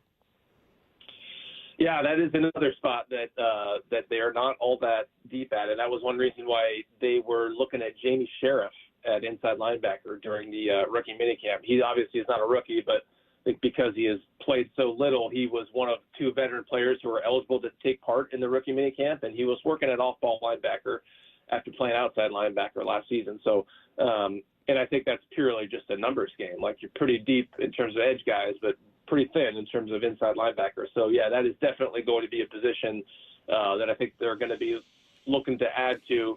But, you know, you've seen them fill that position late in the year. Remember, they traded for the guy from Carolina last year. So could be a waiver claim, could be a post-June 1 guy who gets cut. I mean, remember, they set aside a whole lot of money to sign Will Fries, which they never did, and they saved a whole lot of money by trading away DK Metcalf. So they've got $30-something million to spend, which is a lot more money than they've had at this point of the offseason in as long as I can remember. And so certainly some of that's going to have to go to, you know, Charles Cross, whichever other of those 2022 draft picks that they want to extend. But, you know, if the right guy is there, whether it's a cornerback or an inside linebacker depth or a right guard, I mean, they should have some money to spend later in the offseason. Well, they should spend some of that on Brady Henderson, maybe, some training so that you can elbow Condota out of the way at the beginning and make sure you got a good spot. Condota's got an 8-inch vertical. He's got no twitch. If you can't handle Condota, there is no way Bob Condota jumped 8 inches. No chance. I love Bob. I think he had an 8-inch, broad jump. Broad jump? Yeah. Interesting. That was not a pretty picture. You could probably slide a laptop or 2 underneath, you know. Brady, good stuff as always, man. We'll talk soon. Good job. All right, thanks, fellas. There you go. There's our buddy Brady Henderson. I know he really has. It's so much fun talking to him. All right, so much positive there, Brock. We've been heaping praise on this draft. I got two sort of. No, they're not mine. These are not my watches. No, these are 2 national voices that gave me a little bit of pause when I saw it because it doesn't fit with a lot of what we've been saying. I'll explain next. I'm Brock and Salk. 4 down territory, going inside the game with former Cougs and Seahawks wide receiver Michael Bumpus. Nicky Manwari has been compared to Cam Chancellor, but have you heard another one that you think may be a better fit? He's a mix between Cam Chancellor and a Kyle Hamilton. Kyle Hamilton is a bit better when it comes to covering, and Cam Chancellor was just that pit bull roaming the block, ready to fight anybody who goes across the middle of the field. He has a little bit of both in him. 4 down territory, every day at 11:15 and 1:15 on Bump and Stacy. This year, tee it up at home with Synthetic Turf Northwest. Dial in your yard and your short game is sure to follow. Synthetic Turf Northwest is your synthetic grass expert. Install a custom backyard putting green or just a mud and mow-free lawn the neighbors will envy. They do it all. Residential, commercial, and turf supply. With locations in Woodinville and soon Fife. Mention Seattle Sports and save up to $1,000 off your project. Visit syntheticturfnorthwest.com. You're losing your hair and you simply need a solution that works. You want the best. Modern technology, top-rated physicians, something that's guaranteed to work. Guys, you need world-class Dr. Perungo and his team at Advanced Hair. Advanced Hair has completely redefined hair restoration. From the experience itself to their unmatched results. Receding hairline, bald spot, thinning hair, maybe all 3 like I had. Get your hair back with Advanced Hair's simple one-day treatment that begins to regrow your own natural hair the very next day. Advanced Hair has changed tens of thousands of lives, including mine. And get this, Advanced Hair is once again the winner of the 425 Business of the Year. For your free consultation, call 425-449-8185. Right now, you'll get $250 off and 250 free hair grafts. Refine your hairline with the team that redefined hair restoration. That's 425-449-8185. Or for the before and afters, visit advancedhair.com. Big Nation Station reminds parents the fatal crash rate for teens peaks at age 19, and we lose nearly 8 kids every day. Make a family agreement to never drive under the influence of alcohol or drugs, text behind the wheel, or ride with anyone who is. Always designate a sober driver, call a parent or ride share, and let's bring our sons and daughters home safely. A message from the entire team at Big Nation Station. We've got a complete stock of beverages, snacks, hot food, and more, and wish the class of 2025 a safe and successful future. Safety comes first. When money is tight, don't neglect maintenance on your vehicle. Keep it safe. At Bucky's Complete Auto, we have you covered with available financing. For over 50 years, Bucky's Complete Auto has been servicing and repairing cars and trucks with modern-day technology and good old-fashioned customer service. There's a Bucky's just about everywhere for oil changes, wiper blades, brakes, tire rotation, tune-ups, and factory maintenance. No appointment necessary and financing's available. Check Bucky's.com for the location near you. Warmer weather, more sunlight, and your new car. That's right. At Toyota of Kirkland and Toyota of Renton, summer starts here. With their combined inventory of new, used, and certified pre-owned inventory, you're in for a summer to remember. Their fantastic teams will set you up with a test drive so you can ride off into that summer sun the same day. Summer starts here at Toyota of Kirkland and Toyota of Renton. Whether you're in the north or the south, they got you covered. Visit their incredible showrooms today or online at toyotaofkirkland.com and toyotaofrenton.com.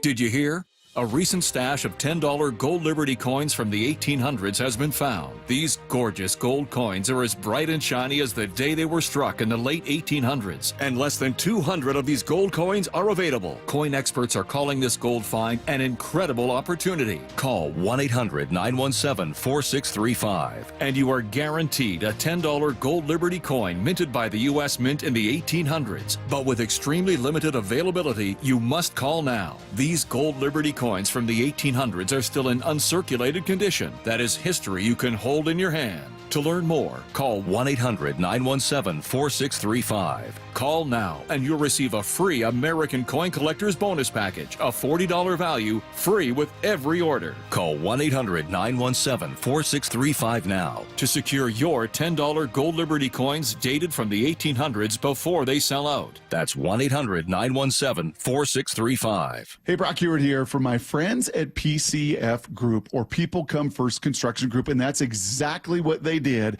when we made the call a couple years ago. We wanted to redo our outdoor space, wanted to add a deck, an outdoor living, a television, and a kitchen. And PCF Group, wow, they more than delivered. And if you're interested in building a stunning outdoor area like we did, I cannot recommend them enough. Reach out before the good weather arrives, and their schedule, well, it's going to fill up. So whether you're looking for a complete outdoor living space or a very specific project like an underdeck ceiling, deck, patio cover, railings, PCF has you covered. Design now and pay later. In fact, get 12 months, no interest and no payments, and up to $6,000 off and a $1,000 Amazon gift card. Request a complimentary design and estimate consultation at 425-629-8476 or project ideas. Explore photos at pcfgroup.com. That's 425-629-8476. Let's go! This is Seattle Sports. Streaming through the Seattle Sports app. KIRO AM Seattle. KIRO FM HD2 Tacoma. Home of the Seahawks, Mariners, and everything Seattle sports. Give me a freaking auto! From the Quantum Fiber Studio, this is Brock and Salk on Seattle Sports. Brock Ewart is my hero. Jay Buhner just punched me in the kidney. We're going to accuse you of murder. Doesn't really work that way, Sherm. This is a show that has my name on it. It kind of does, though. Now here are your hosts, Brock Ewart and Mike Salk. Hello! So we've been really positive about this Seahawks draft, right? A's, A-minuses, right? Overall third highest graded draft when you looked at all the graders, et cetera. So I wouldn't call this a watch, Brock. It's a little bit more of something that gave me pause, and it just surprised me a little bit. And it's sort of a two-part deal. The first is, I don't know if you read Sando's piece in The Athletic the other day, but he was essentially getting anonymous feedback from executives around the league about each team's draft. And the Seahawks one, there was some stuff that people really liked, but this one kind of jumped out to me.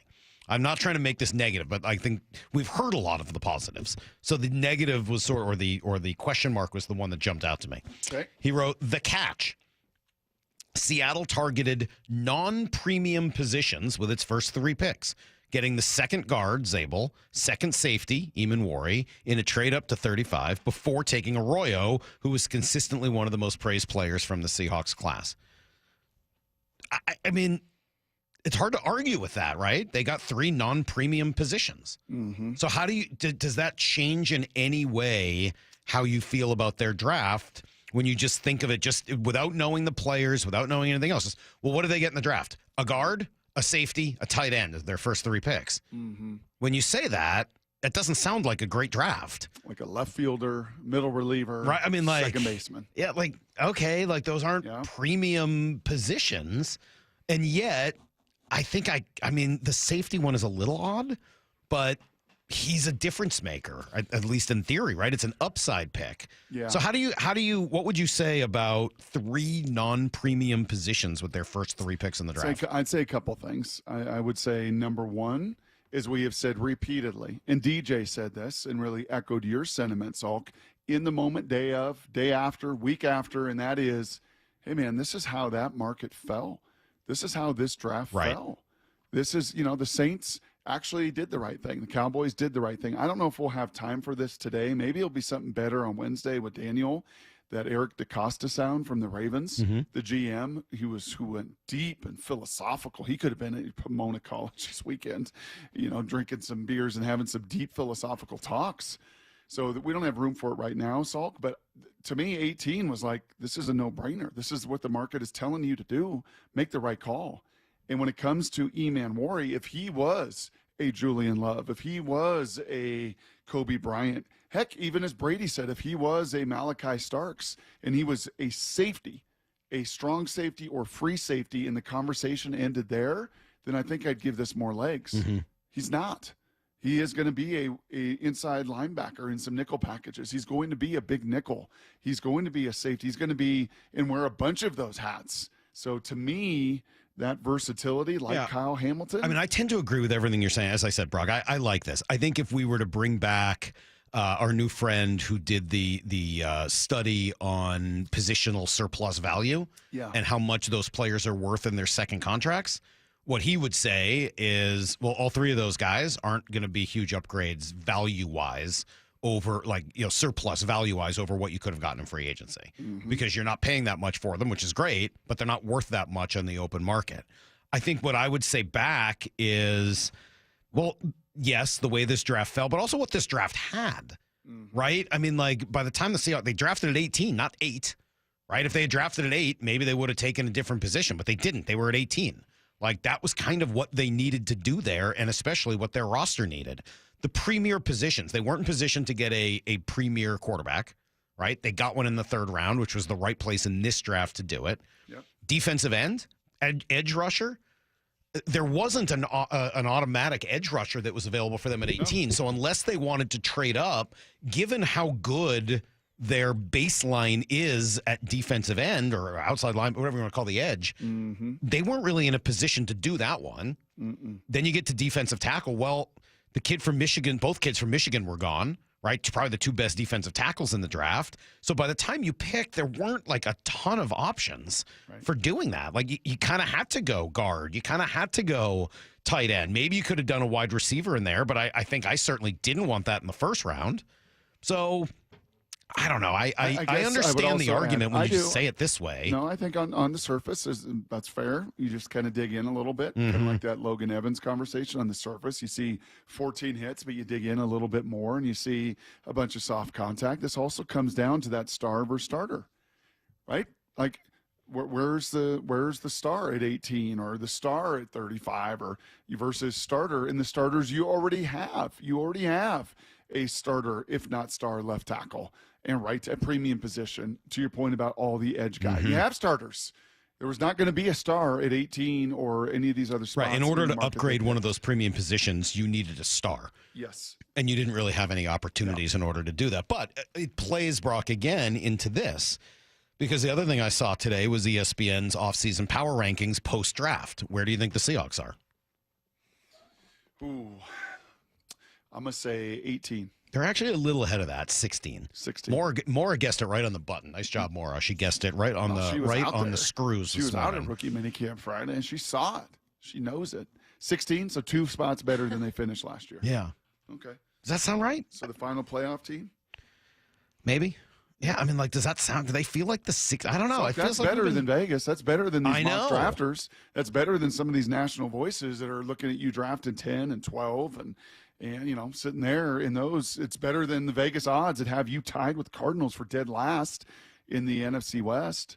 So that number feels like, okay, I'm actually doing a little bit of homework. I don't totally buy Sam Darnold. I don't totally buy losing DK Metcalf, but I'm going to give some benefit of the doubt to some of the line of scrimmage and the big people in this defense versus just totally dismissing it on its surface that Sam's going to turn into a pumpkin again and Cooper Kupp's done. And they took a step backwards, which is what some of the national and certainly what Vegas and their numbers are telling you. Anyway, we'll see. I just think it was one of those things that just kind of gave me pause. It's not a watch. You know what it was like? You know what it was like? It was like downtown Cleveland. Excuse me, downtown St. Louis. I can see how you confuse them. Both. Actually, downtown Cleveland's nicer. I've been to downtown Cleveland and had a good time. Oh, I bet it is. Downtown Cleveland's fine. Downtown St. Louis is just, not fine. Bro, it's not fine at all. It's really rough. Not fine at all. What does the Hotel St. Louis decide to do investment-wise? What does the Hotel St. Louis decide to do investment-wise? Right next to condos that were luxurious living that have been blown out, that are graffitied. I'll send you a picture. This is not hyperbole. What do you think the Hotel St. Louis decides to do when they spend some investment, they spend some money, they put some lipstick on the pig? What do they decide to do?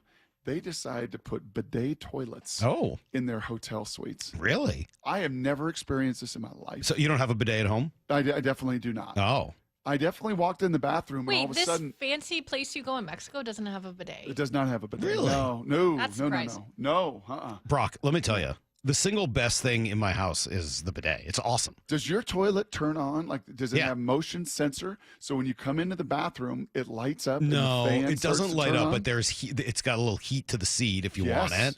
And then it's got the built-in bidet. It's unbelievable. It's like total game changer. Like the first couple times are scary. I was borderline offended. Yes. When I walked in the first time, and all of a sudden the fan goes on.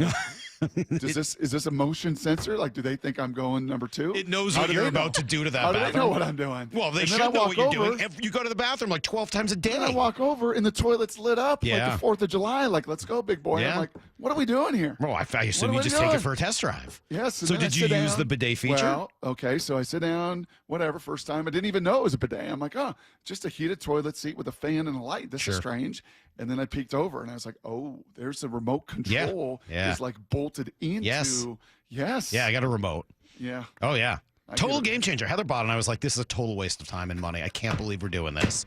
And then, like, the first time I used it, I jumped. Oh, my gosh. Scared the hell out of me. Oh, yeah. And over time, Brock, it has become truly, I mean, like, I really only want to use the bathroom at home because of it. Like, saves time, saves energy, saves everything. It's awesome. Well, when Huge fan. When G had you and I and Justin over, he had the one that opens up and lights up. He had a really fancy. His, like, it, like, welcomes you Yeah. when you walk. shocked I think this it thing talks to didn't- you. Like, I was shocked this thing didn't talk to me. Yeah, no, when you Like- walk into G's, it tells you how right he was about something from 5 years ago. We'll be right back with everything you need to know next.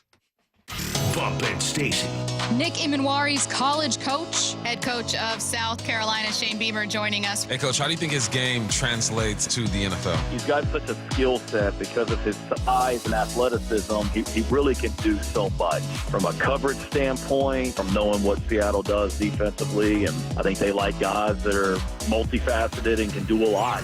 Bump and Stacy. Weekdays 10 to 2 on Seattle Sports, the app, YouTube, and your smart speaker. Well, this Monday morning may be the day you finally say, you know what, I'm going to do this. I'm going to take this first Mark Insurance Challenge. I've heard Brock talk about it. I've heard others in the market talk about it. It's about time that we take this challenge because, man, it has saved us a ton of money. And as good as that is, honestly, and it's wonderful in this day and age, obviously, to save every dollar you can in some of the financial chaos we find ourselves in. But even more than that, I think what Molly and I have enjoyed the most is it takes the stress and confusion out of the equation. And insurance is stressful. It is confusing. Do I have enough covered? What does this mean? Why aren't my premiums going up? Is my carrier, like for Molly and I, going to leave the business? That is where First Mark is your teammate. That is where the victory comes into play. They have seen, and they've been in this business for so long. 30 years helping thousands of families successfully manage this world of insurance. So please don't wait a morning longer. Take the First Mark Challenge, totally free. And you might be the next First Mark Challenge victory I get to talk to. Just go to firstmarkinsurance.com. It's all right there. Firstmarkinsurance.com, your teammate that goes to work for you. Jaden Schwartz for Techline Roofing. The ice may have melted, but spring is the perfect time for a new roof. Call Techline Roofing. Take advantage of our easy financing and our spring special. That's TEKLINE roofing.com. At O'Neill Plumbing, we've been exclusively plumbers for over 100 years. No corny mascots, no out-of-town owners. Just clean, fast, and professional plumbers out to your home fast. All rooter and all trenchless. O'Neill Plumbing. Comcast Business is celebrating Small Business Month by giving you a $1,000 small business bonus when you switch to a qualifying gig speed package from the company with over 99.99% network reliability. Just imagine the thousands of possibilities of a $1,000 prepaid card. Like possibility number 1, company merch for staff. Styling. Or possibility number 24, the latest software. Upgrade. Or possibility number 192, new equipment powered by gig speeds. Or possibility number 555, a 3D printer. Rapid prototyping, anyone?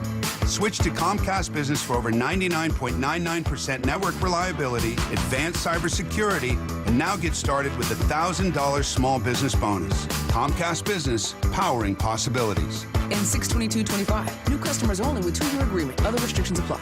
Are you looking at diversification and stability with your investment portfolio, especially with the volatility right now in the stock market? Hi, I'm Scott Rireka, CEO of Legacy Group Capital based in Bellevue. We've been running local real estate investment funds for over 18 years. We've had 0 investor losses and have averaged double-digit returns since inception. Maybe it's time to take a little risk off the table given market conditions. For stability, there's no better option than Legacy Group's Northwest Fund, a fixed return of 9%. Legacy's Northwest Fund also accepts IRA accounts as well. Find out why over 1,000 local investors have invested over $250 million in our Legacy family of funds. Get in touch with us today. Legacy's Northwest Fund returning 9% has limited opening for new investors right now.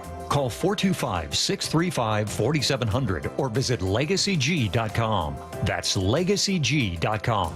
This is not investment advice. Legacy investments available to accredited investors only. Details at LegacyG.com. Call or click 811 before you dig. Anything that causes you to roll up your sleeves a little and dig in requires you to first connect with 811. Call or click 811 and visit safeexcavator.com.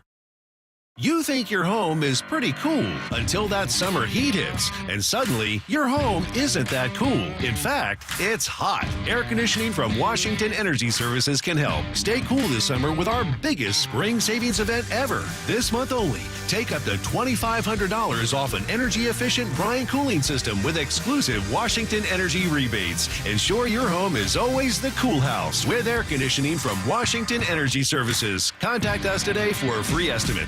Dave Wyman here with an incredibly special guest, the mayor of the city of Lacey, Andy Ryder. Andy's a proud Seattle sports listener and recently underwent successful treatment for prostate cancer. His treatment method? Swedish CyberKnife. Andy, tell us about your treatment. The entire treatment was just 5 days, less than an hour a day. I spent more time commuting to the appointment than actually being in treatment. Any side effects during or after? I've had very few side effects. I've been very lucky to not have some of the side effects that I was worried about with other treatments. What would you say to anyone considering prostate cancer treatment? I'm feeling very confident about my treatment with CyberKnife, and I absolutely recommend it for anyone who has been diagnosed with prostate cancer. Thank you, Andy, and congratulations. Reach out to Swedish CyberKnife directly. You don't even need a referral. Go to swedish.org/CyberKnife prostate. Treat prostate cancer with Swedish CyberKnife. You've heard the saying, you never get a second chance to make a first impression. Since 1926, my family's been helping local businesses make great first, second, and long-term impressions. We know how to make your company look good with quality uniforms, logoed apparel, floor mats, linens, and more. If you're paying for linen service or doing it yourself, let's have the conversation. The information and quote are free, but the savings and service can really add up. Visit suplinen.com. Superior Linen Service. It's what we do. Need to know. 15 minutes past every hour with Brock and Salk. Here's what you need to know. Up first. Yeah, another series win for the Mariners, Brock. It's just second nature at this time. You know what they do? They win series. You get paid to ask good questions. They get paid to just go win series, and that's what they've done for each of the last 8 series. It's really remarkable, and they just keep rolling. The offense, of course, has been what has shocked everyone. It's been the story of the year so far. Cal had a huge night on Friday. Here's his first pitch. Swung on, crush, right field. This is absolutely blasted. It's on its way. Goodbye. Cal Raleigh demolishes one deep into the stands at right field. That was on its way to outer space. 432 feet for Cal, and the Mariners have the lead. It's 1-0. That was his first of 2. The second one was a grand slam, Brock. He murdered that first one. Julio hit a huge dinger in that one also. I mean, they can't be stopped. And then the next day, the offense does jack squat, but the pitching picks them up, and Luis Castillo goes 6 innings, and then the bullpen's unbelievable, and Matt Brash comes back, and Munoz is ridiculous, and eventually you just keep it close long enough, and somebody will break through. This time, it was a pinch hitter. The stretch and the 1-2 pitch. Swinging a line drive into right center field for a base hit. Here comes Polanco on to score. Rowdy Tellez with a pinch hit RBI single, and the Mariners have the lead. 2-1 here in the top half of the 9th inning. Wanted a bet by Tellez with 2 strikes. He gets a pitch middle away and lines it into right center field. Polanco scoring easily, and the Mariners have the lead 2-1 here in the 9th. How about that? So they ended up losing yesterday. Just kind of got away from Logan Evans, but that's another heck of a tremendous weekend, and they got a hitting coach fired by the end of it. Taking 5 of 6 from the Rangers. That's pretty good in your division as well, further separating from them. Great to hear Rizzer's voice all the way back. You want some fun numbers, too? I wouldn't say all the way back. No, it's getting there. You want some fun numbers? Because we're now a little over 20% of the way through the season, right? 20 and 13, so you just multiply these things by 5. You can do it pretty quickly. Cal Raleigh's WAR, 8.5. Mooney's WAR, 8.5. JP's WAR, 8. Polanco's WAR, 7. Randy Rosarena, 5.5. Even Julio, 4.5. If you were to extend and project over the course of the season, that's the amount of production they've gotten done. It's unbelievable. The first 20% of the way. Really unbelievable. All right, so they are 20 and 13, second best in the American League. 2 up on the A's, 3 up on Houston, 4 up on Texas. By the way, those leads aren't enormous. They're certainly not like insurmountable. It's just good to remember that, you, as you just said, banking some of those wins over teams in your division. You get a chance to do it 3 more times here with their first trip to Sacramento.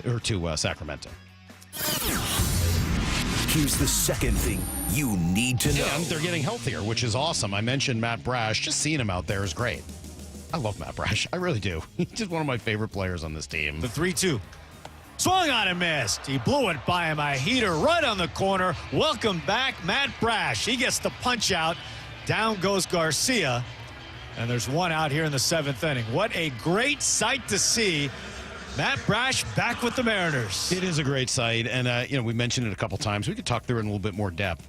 One question mark I think I had about the team heading into the season was the bullpen. Spire had a down year last year. We didn't know when or if or what was going to happen with Brash. Munoz was good, but end of the year kind of wasn't quite as good as he had been early in the year. You had a bunch of guys. It just last year didn't work out the way it had in the previous seasons where it just somebody rose to the occasion. Instead, it was Trent Thornton, and we'll see. And, what was the guy's name? Austin Voth was awful. There were a lot of questions. They've been great, and to get Matt Brash back into a leverage role while Spire has already been as good as he's been, that's pretty good.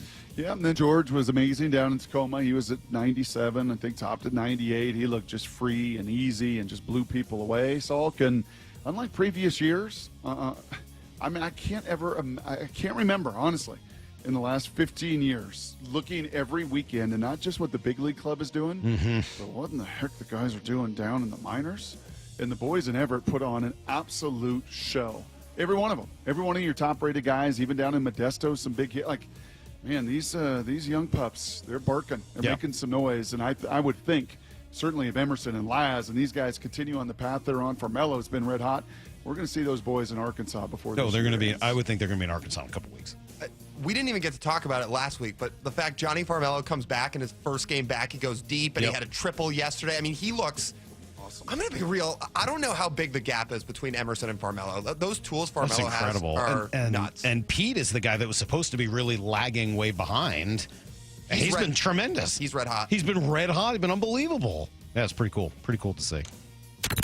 Here's the third thing you need to know. I love when you got a group of guys to follow, right? Years and years ago, Brock, we were following. Sorry, I just got a text. What?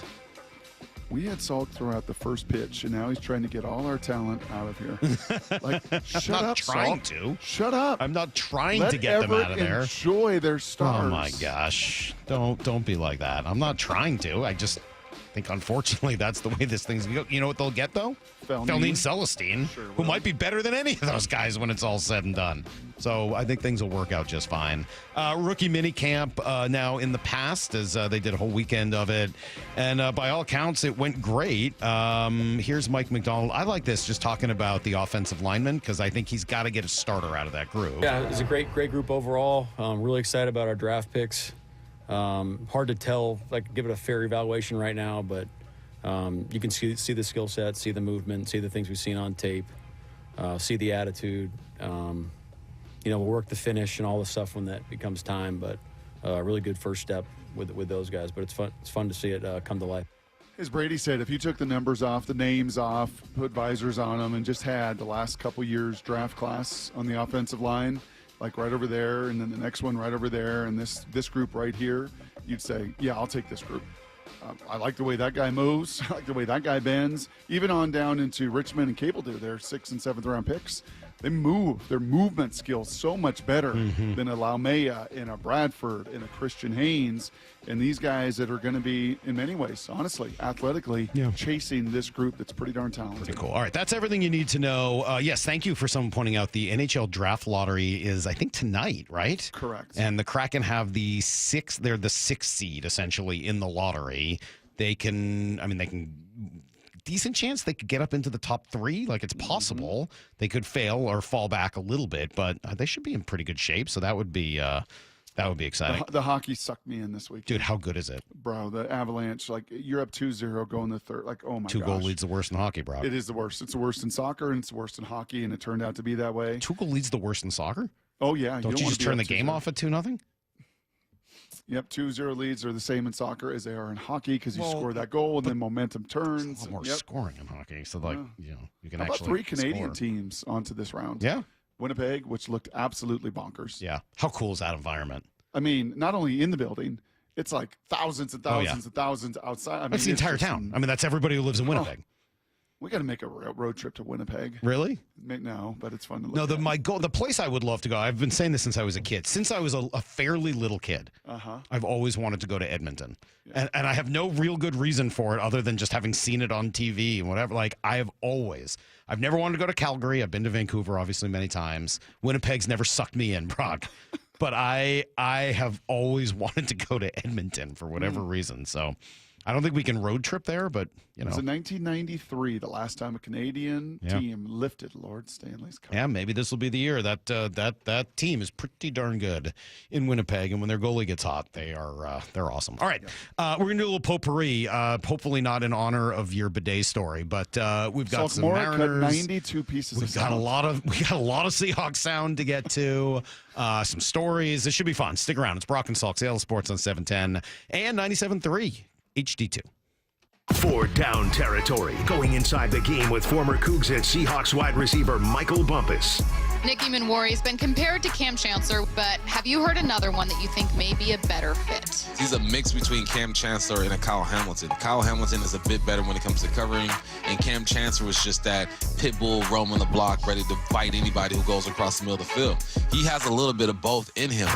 For Down Territory, every day at 11:15 and 1:15 on Bump and Stacy. Hey guys, did you know that half of men over age 50 have erectile dysfunction on some level? Whether you have mild, moderate, or severe ED, West Coast Men's Health can help. We don't prescribe pills and hope they work. Instead, we treat the root cause of the problem with acoustic wave therapy, which breaks down plaque, unclogs arteries, and restores blood flow. We have treated thousands of men across our 11 locations nationwide and have established ourselves as a leader in the industry. So whether you have ED, Peyronie's disease, or suffer from chronic pain, such as neuropathy, carpal tunnel, or Dupuytren's contracture, West Coast Men's Health can help. No pills, no shots, no surgery, just results. With clinics in Redmond and Tacoma, call West Coast Men's Health at 206-519-6541. That's 206-519-6541. 206-519-6541. Online at westcoastmenshealth.com. Endless hours of research, seeking referrals, dozens of calls. Hiring the right attorney can be a challenging process during an already difficult time. J.P. Pendergast with Pendergast Law explains. In Washington State, Tom, there are thousands of attorneys to choose from. Referrals and online research can be helpful, but discovering the right attorney requires a conversation. It can be hard to identify integrity and authenticity without that interaction. So, what do you recommend? We encourage anyone looking for personal injury representation to call for a free consultation with our team before making a decision simply based on referrals or online research. Accident victims need an attorney that listens, demonstrates honesty, and is genuinely understanding of their unique circumstances. The care, attention, and preparation that our firm provides throughout the case mirrors the effort involved when taking on the insurance companies. Save time and avoid mistakes after an injury. Contact the caring and compassionate team at Pendergast Law. If you or a loved one has been injured in a car accident, call Pendergast Law. We can help. At Fisher Investments, we may seem like other money managers, but we're different. What makes you so different than the rest of us? We ensure clients receive unparalleled service at every step of the relationship. Tell me more. Our investment counselors focus on service over sales, prioritizing clients' needs. How do you make money? We don't sell any commission-based products. We have a simple management fee based on the value of our clients' portfolio. So we do better when our clients do better. What about client portfolios? We get to know each client, their finances, family, health, lifestyle, and more, and then we tailor a portfolio based on their specific goals and needs. Your clients really come first then, huh? Yes, we make them a top priority. Our goal is helping them achieve a comfortable retirement. Wow, maybe we are different. At Fisher Investments, we're clearly different. Learn more at FisherInvestments.com. Investing in securities involves the risk of loss. At Uline, they know going the extra mile takes hard work. For companies pushing to go further, Uline will go the distance with you. 24/7, they answer the phone to get you the shipping and industrial supplies you need. Business can move fast. Unexpected large orders, adverse weather, new safety guidelines, and changing economic trends. Uline works hard keeping 41,000 items ready to ship, minimizing detours on your way to the extra mile. Visit uline.com. Subscribe to the Seattle Sports YouTube page to find new and exclusive content from your favorite shows and personalities daily. Just head to YouTube, search Seattle Sports, and click subscribe. When the heat's in 11, cool AC would be heaven. Dayandnight.net. Beat the rush. Act now before summer, because that heat's a real bummer. Dayandnight.net.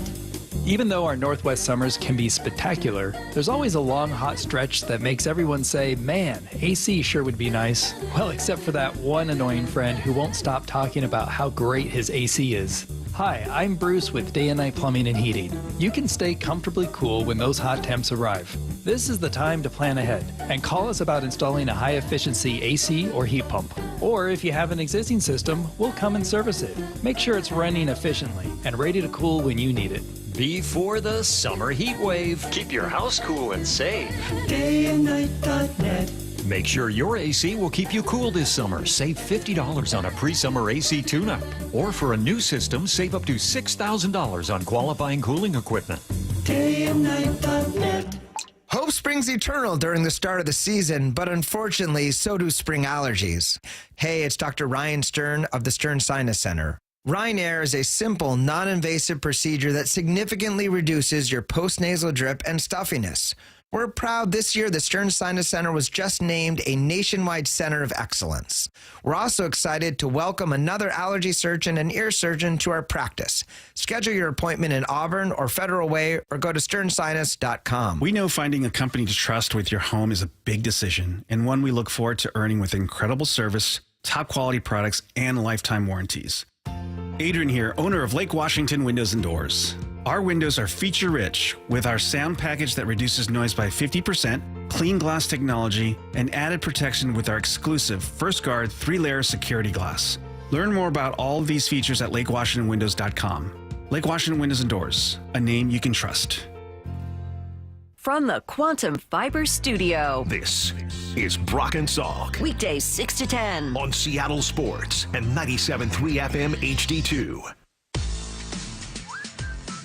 All right, a little potpourri action, Brock. We have a few things to get to here in the final 25 minutes or so of this show. Tomorrow, just to set up what we've got in store for you guys, Jordan Palmer is going to join us at 8 o'clock. Quarterback coach, brother of Carson, and has been working with Jalen Milroe, and he's like a guru now, right? Yeah, he's kind of become the guy. It was George Whitfield for some years back then, and there's some others, and Gino's got a guy that's pretty popular. He's yeah, also Tom. worked with Darnold. Yeah, but Jordan is, I think Josh Allen was kind of his guy. And once that happens and once you get kind of that, I mean, he was working with guys before then, but that was his tentpole. That was his like, oh man, this guy's good. And now just about everybody, in fact, I think tomorrow he said he's got Clemson and Florida State. So yeah, the college guys even get down there with him as well. But we'll get him at 8 tomorrow. All right, so he's going to join us at 8 o'clock tomorrow, and then obviously pass in at 8:30. Just quickly on Jordan Palmer, not to give it short shrift. Milroe did talk about it, right, and how he's been working with Palmer and how it's helped him, and specifically with some of his mechanics. Yeah, absolutely. So the biggest thing is everything works from the ground up at a quarterback position. Understanding the lower half mechanics and how I operate. Every quarterback is different. And so doing a deep understanding of how my body functions at the quarterback position with throwing a ball. And so understanding how to distribute my body when it comes to the lower half mechanics and things like that. And it's been a focus for us. And so with that, it's all about being an efficient passer. And so the more you work, the more you understand your body, you're going to be more of an efficient passer. So, that's something that we work on and continue to work on so I can be the best quarterback I can be. All right, so I like that he sort of said a lot of what you had said last week, right? About kind of getting, and what DJ had said about getting his upper and lower halves in sync. Yep. Yeah, that's going to be the deal for him because the release up top, Salk, is really clean, as Brady said. Yeah, that looks like Gino. That looks like Sam Darnold. That looks like an NFL release. It's really quick. There's no wasted movement. It's efficient. It snaps, all of that. But it's just kind of putting the upper body and lower body together because that lower body, the feet connecting with the eyes, is a big deal. All right, so what does he look like once he gets out there? Is this going to be a lot like it was at Alabama? Yeah, so like I had 3 different coordinators while I was at school at Alabama. With that, we saw football in different lenses with each coordinator. But, of course, you have different terminology, you have different formation adjustments. And so seeing now in the lenses of Coach Kubiak and seeing how he calls plays and how, your footwork and, your timing, all those things are maybe different. But system as a whole, everything, correlates for sure. But, it's the details and understanding that, all of us as a group, as a team, the quarterback room, all should be flowing together. He's a quarterback. I mean, like, I'm glad they really clarified this whole, like, no, he's going to be playing quarterback. Like, any thought that he's, going to move around and play other positions, they can get him on the field, but he's going to be playing quarterback. Yeah, you take him at 92, you're going to give him every opportunity to be right at that position. Like you take him in the 5th or 6th round, Salk, maybe then you flirt with some other stuff. You take him there, that's still a spot of great value. It's still quite a bit of money and investment, and you want to give him every opportunity to hit at that position because there's no more important guy in this draft. Like if they really hit, you said this last week when we did our breeze through the 11 draft picks.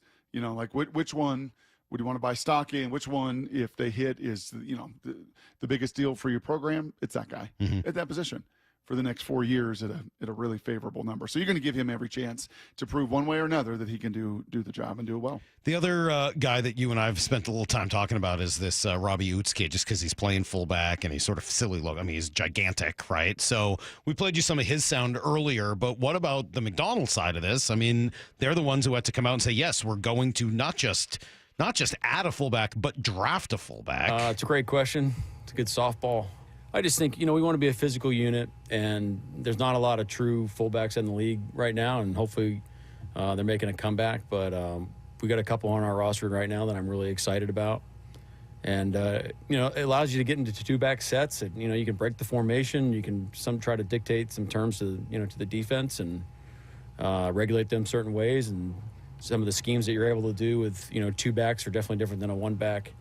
operation. So I think it diversifies you to a certain extent, and also lets you play like a level of physicality that we're hunting up. All right, so we know about the physicality part, right? Obviously, a fullback is a philosophical message. But you played in different systems and schemes in your life. I'm sure you played both with fullbacks and without them at various points. Yeah. What's the difference? Oh, it's just a mentality. You just kind of like. Well, I know the mentality, but tell me about the difference, like technical wise, like the scheme. What different things does that bring or take away from an offense?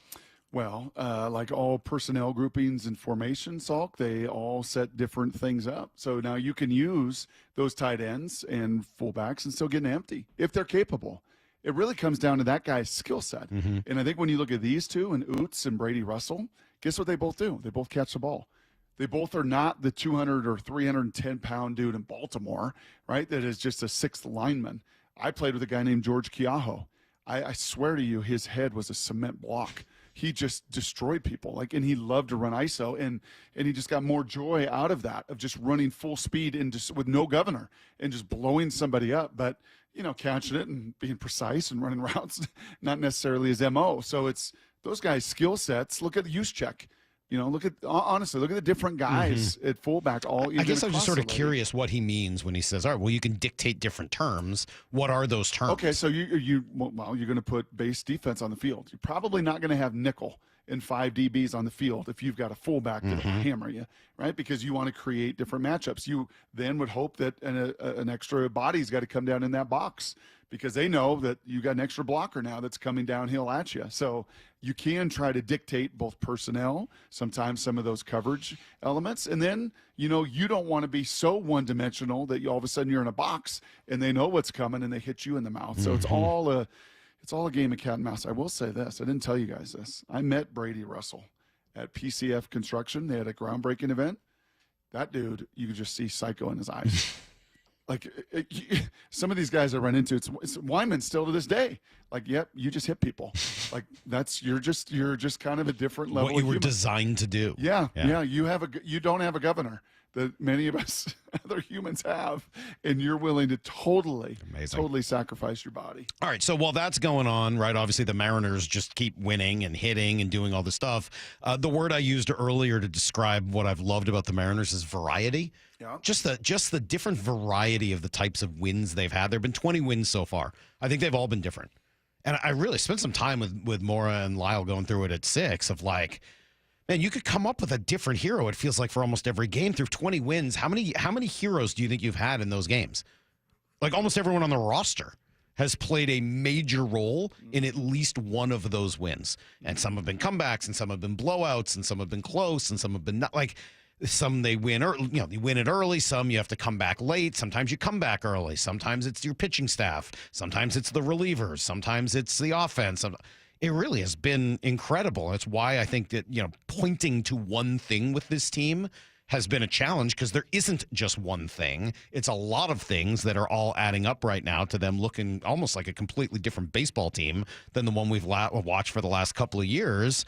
And oh, by the way, it's happening while the rest of the American League kind of stinks. Buster Olney was on last week with, I believe, Bump and Stacy talking about that. The Rangers thought coming into this year that they were really going to hit. Jack Peterson went 21 days without a hit. Ugh. Marcus Semion's been dropped into the middle of the lineup. We saw the Houston Astros in Sunday Night Baseball 2 weeks ago. Guys, it's not the same team because there's no Correa, no Springer. Yordan Alvarez doesn't have nearly the sort of support around him. So absolutely, if you're the Mariners, when healthy, they probably have the best starting pitching in the league. Their offense is, at the very least, comparable to some of the teams that they're going up against. And if they continue this production, if this is a sign of what's to come, Julio gets hot, yeah, you can paint a reasonable path into October and through October. I mean, not just into October, but through October, because, again, there's just not a lot else out there.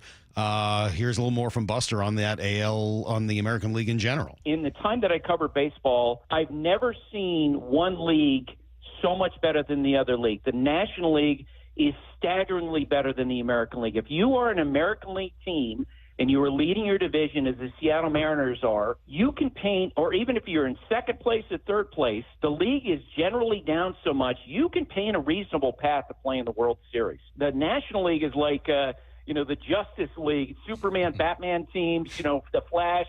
I mean, they are just stacked with the Dodgers, the Padres, the Mets, the Phillies. The American League team is the American League is the land of opportunity. Yeah, I think our eyes have seen that here through the first month and a half of the season too, right? And playing the Giants and getting swept by those guys, you realize now after the fact, like, wow, they're pretty good. They're pretty good. Yeah, they're in Detroit, pretty good. In Detroit, you were able to get one win in there. Thankfully, they made a few mistakes. Have you seen any other team this year you've been impressed with? No, the Angels are a bunch of misfit toys. Honestly, the A's offensively more impressive, at least what we saw, than anyone else, and they're in second place in the division. They are.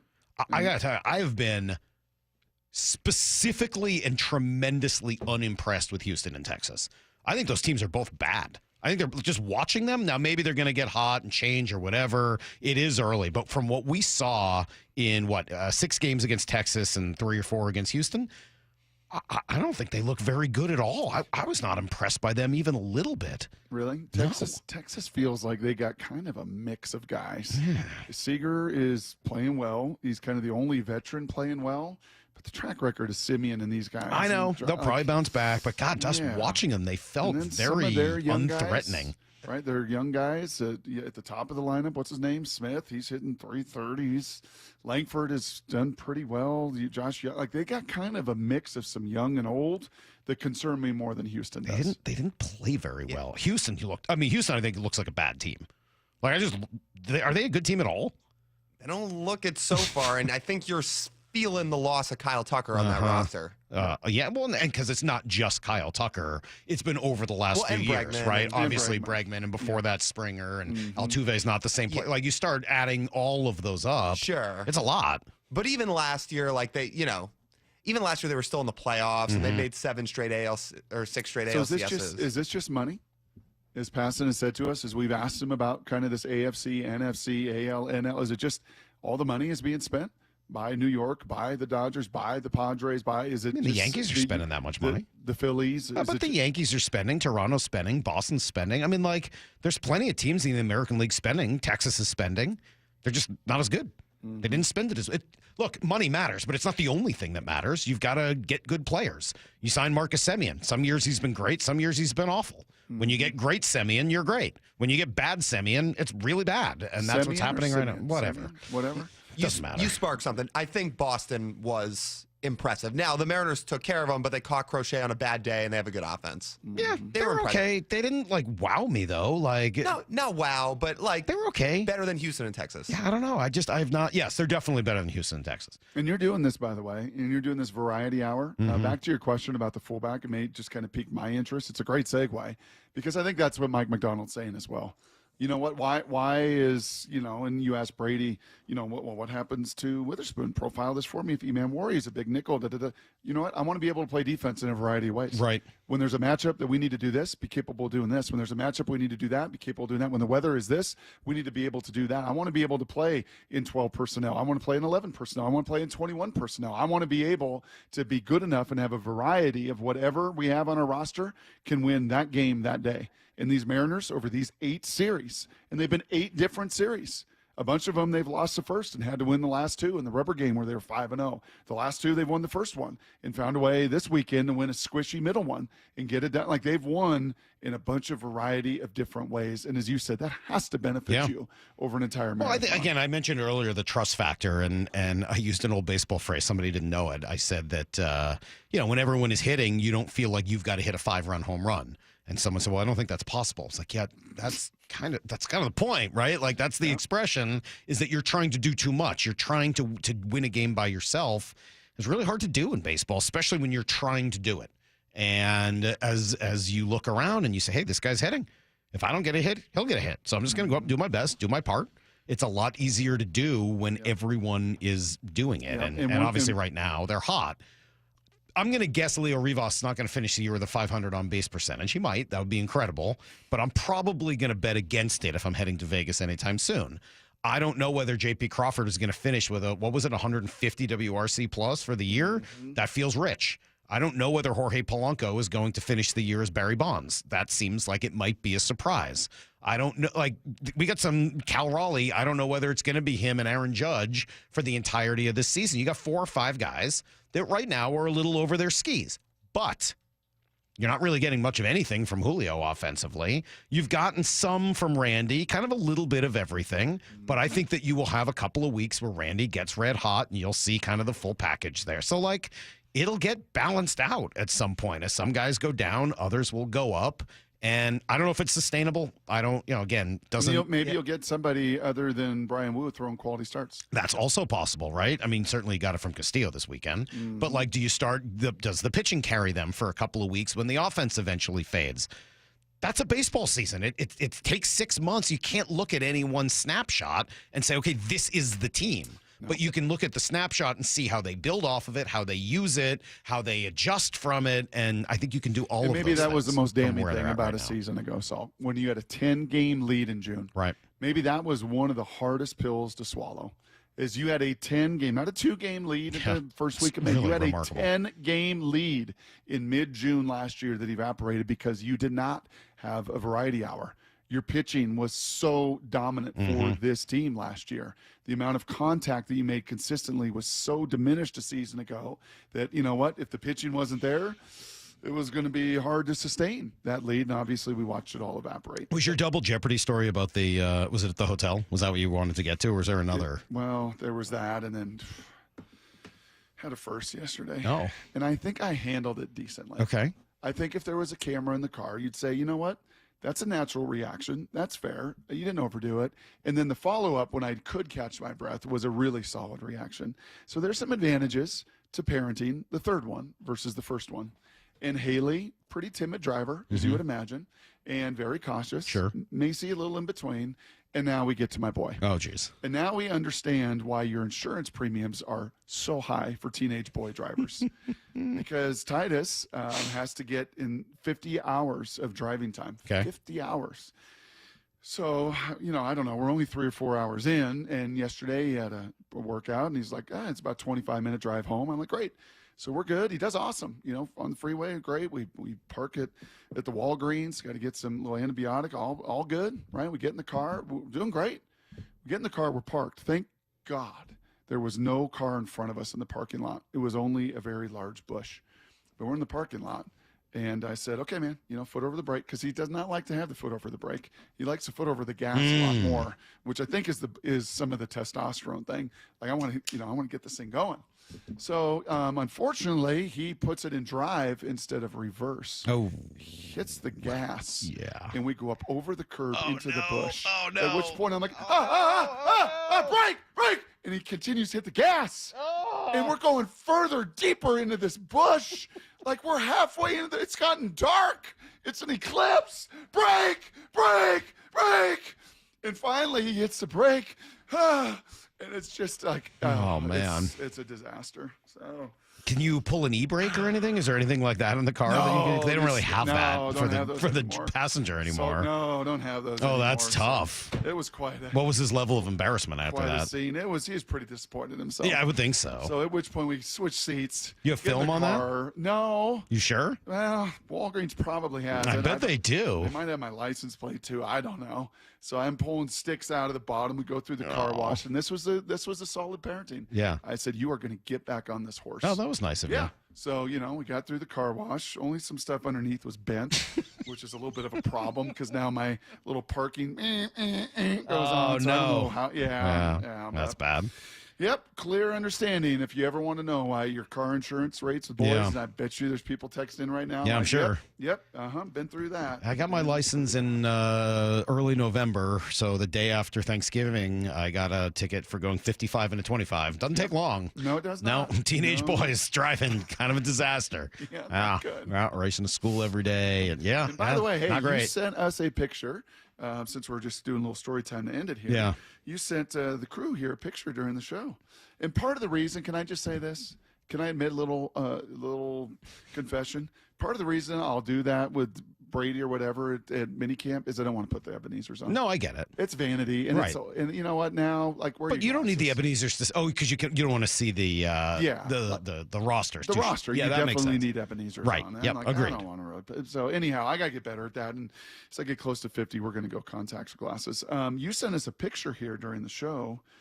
This was your, I think, freshman year picture of college. Are you thinking about tweeting that sucker? I don't think. I mean, look how pretty. Look at you. Look at how handsome I am. You know what you look like there? No. No. Lyle, Maura, do you guys have one adjective? Can we go around the room? Because I got one that just popped right in my head, so clear as day when I look at it. And I don't look at. I don't see it now. Smug. You say smug? Okay. Yeah, smug. Lyle, you got an adjective to describe that pic? Lyle's wondering if he can use Old school. Oh, old school. Oh, Lyle says old school. The old You know hat. what I see there? And I didn't see it 16 years ago, 18 years ago when we did our demo, whatever it was. I don't see it now at all. I see Boston. Yeah. I just see. Yeah. Well, that was a year out. I mean, that's 29 years ago. Like that just reeks of. Yeah. Boston. I think so. I think that was sort of the thing. Goodwill freaking Salk hunting. Yeah. Yeah, you could have been in Goodwill hunting with that pick that's right me. there, buddy. Just exactly that. Yeah. Yeah, it was fun being. It was really cool. I had a really cool weekend getting to see all these people that I hadn't seen in forever, and just hearing about all their lives and asking questions. 25 is a good one, they say. It is. So I mean, it was amazing how many people are at the same age, right? Everyone was right around 47. Almost everybody had kids in middle school or going to middle school, early high school. A couple of outliers on that, but yeah, it was. Dude, it was a blast. I am not, as it turns out, 22 anymore, and not capable of multiple nights sustaining that level of partying because I don't feel good even still this morning, and I feel a little bad about the show today because I feel like I was not really on my A game. So I probably should have taken today off too. But yeah, it was. You bulldogged.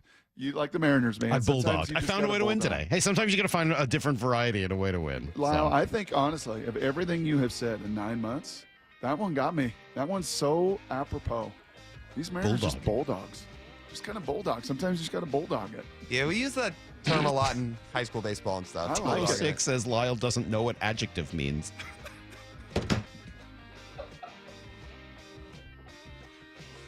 Do you know what an adjective is? No. Yes. All right, we got to go. Jordan Palmer tomorrow and also Jeff Passan. We'll see you guys at 6 a.m. Until then, see you, everybody. Get to the chopper!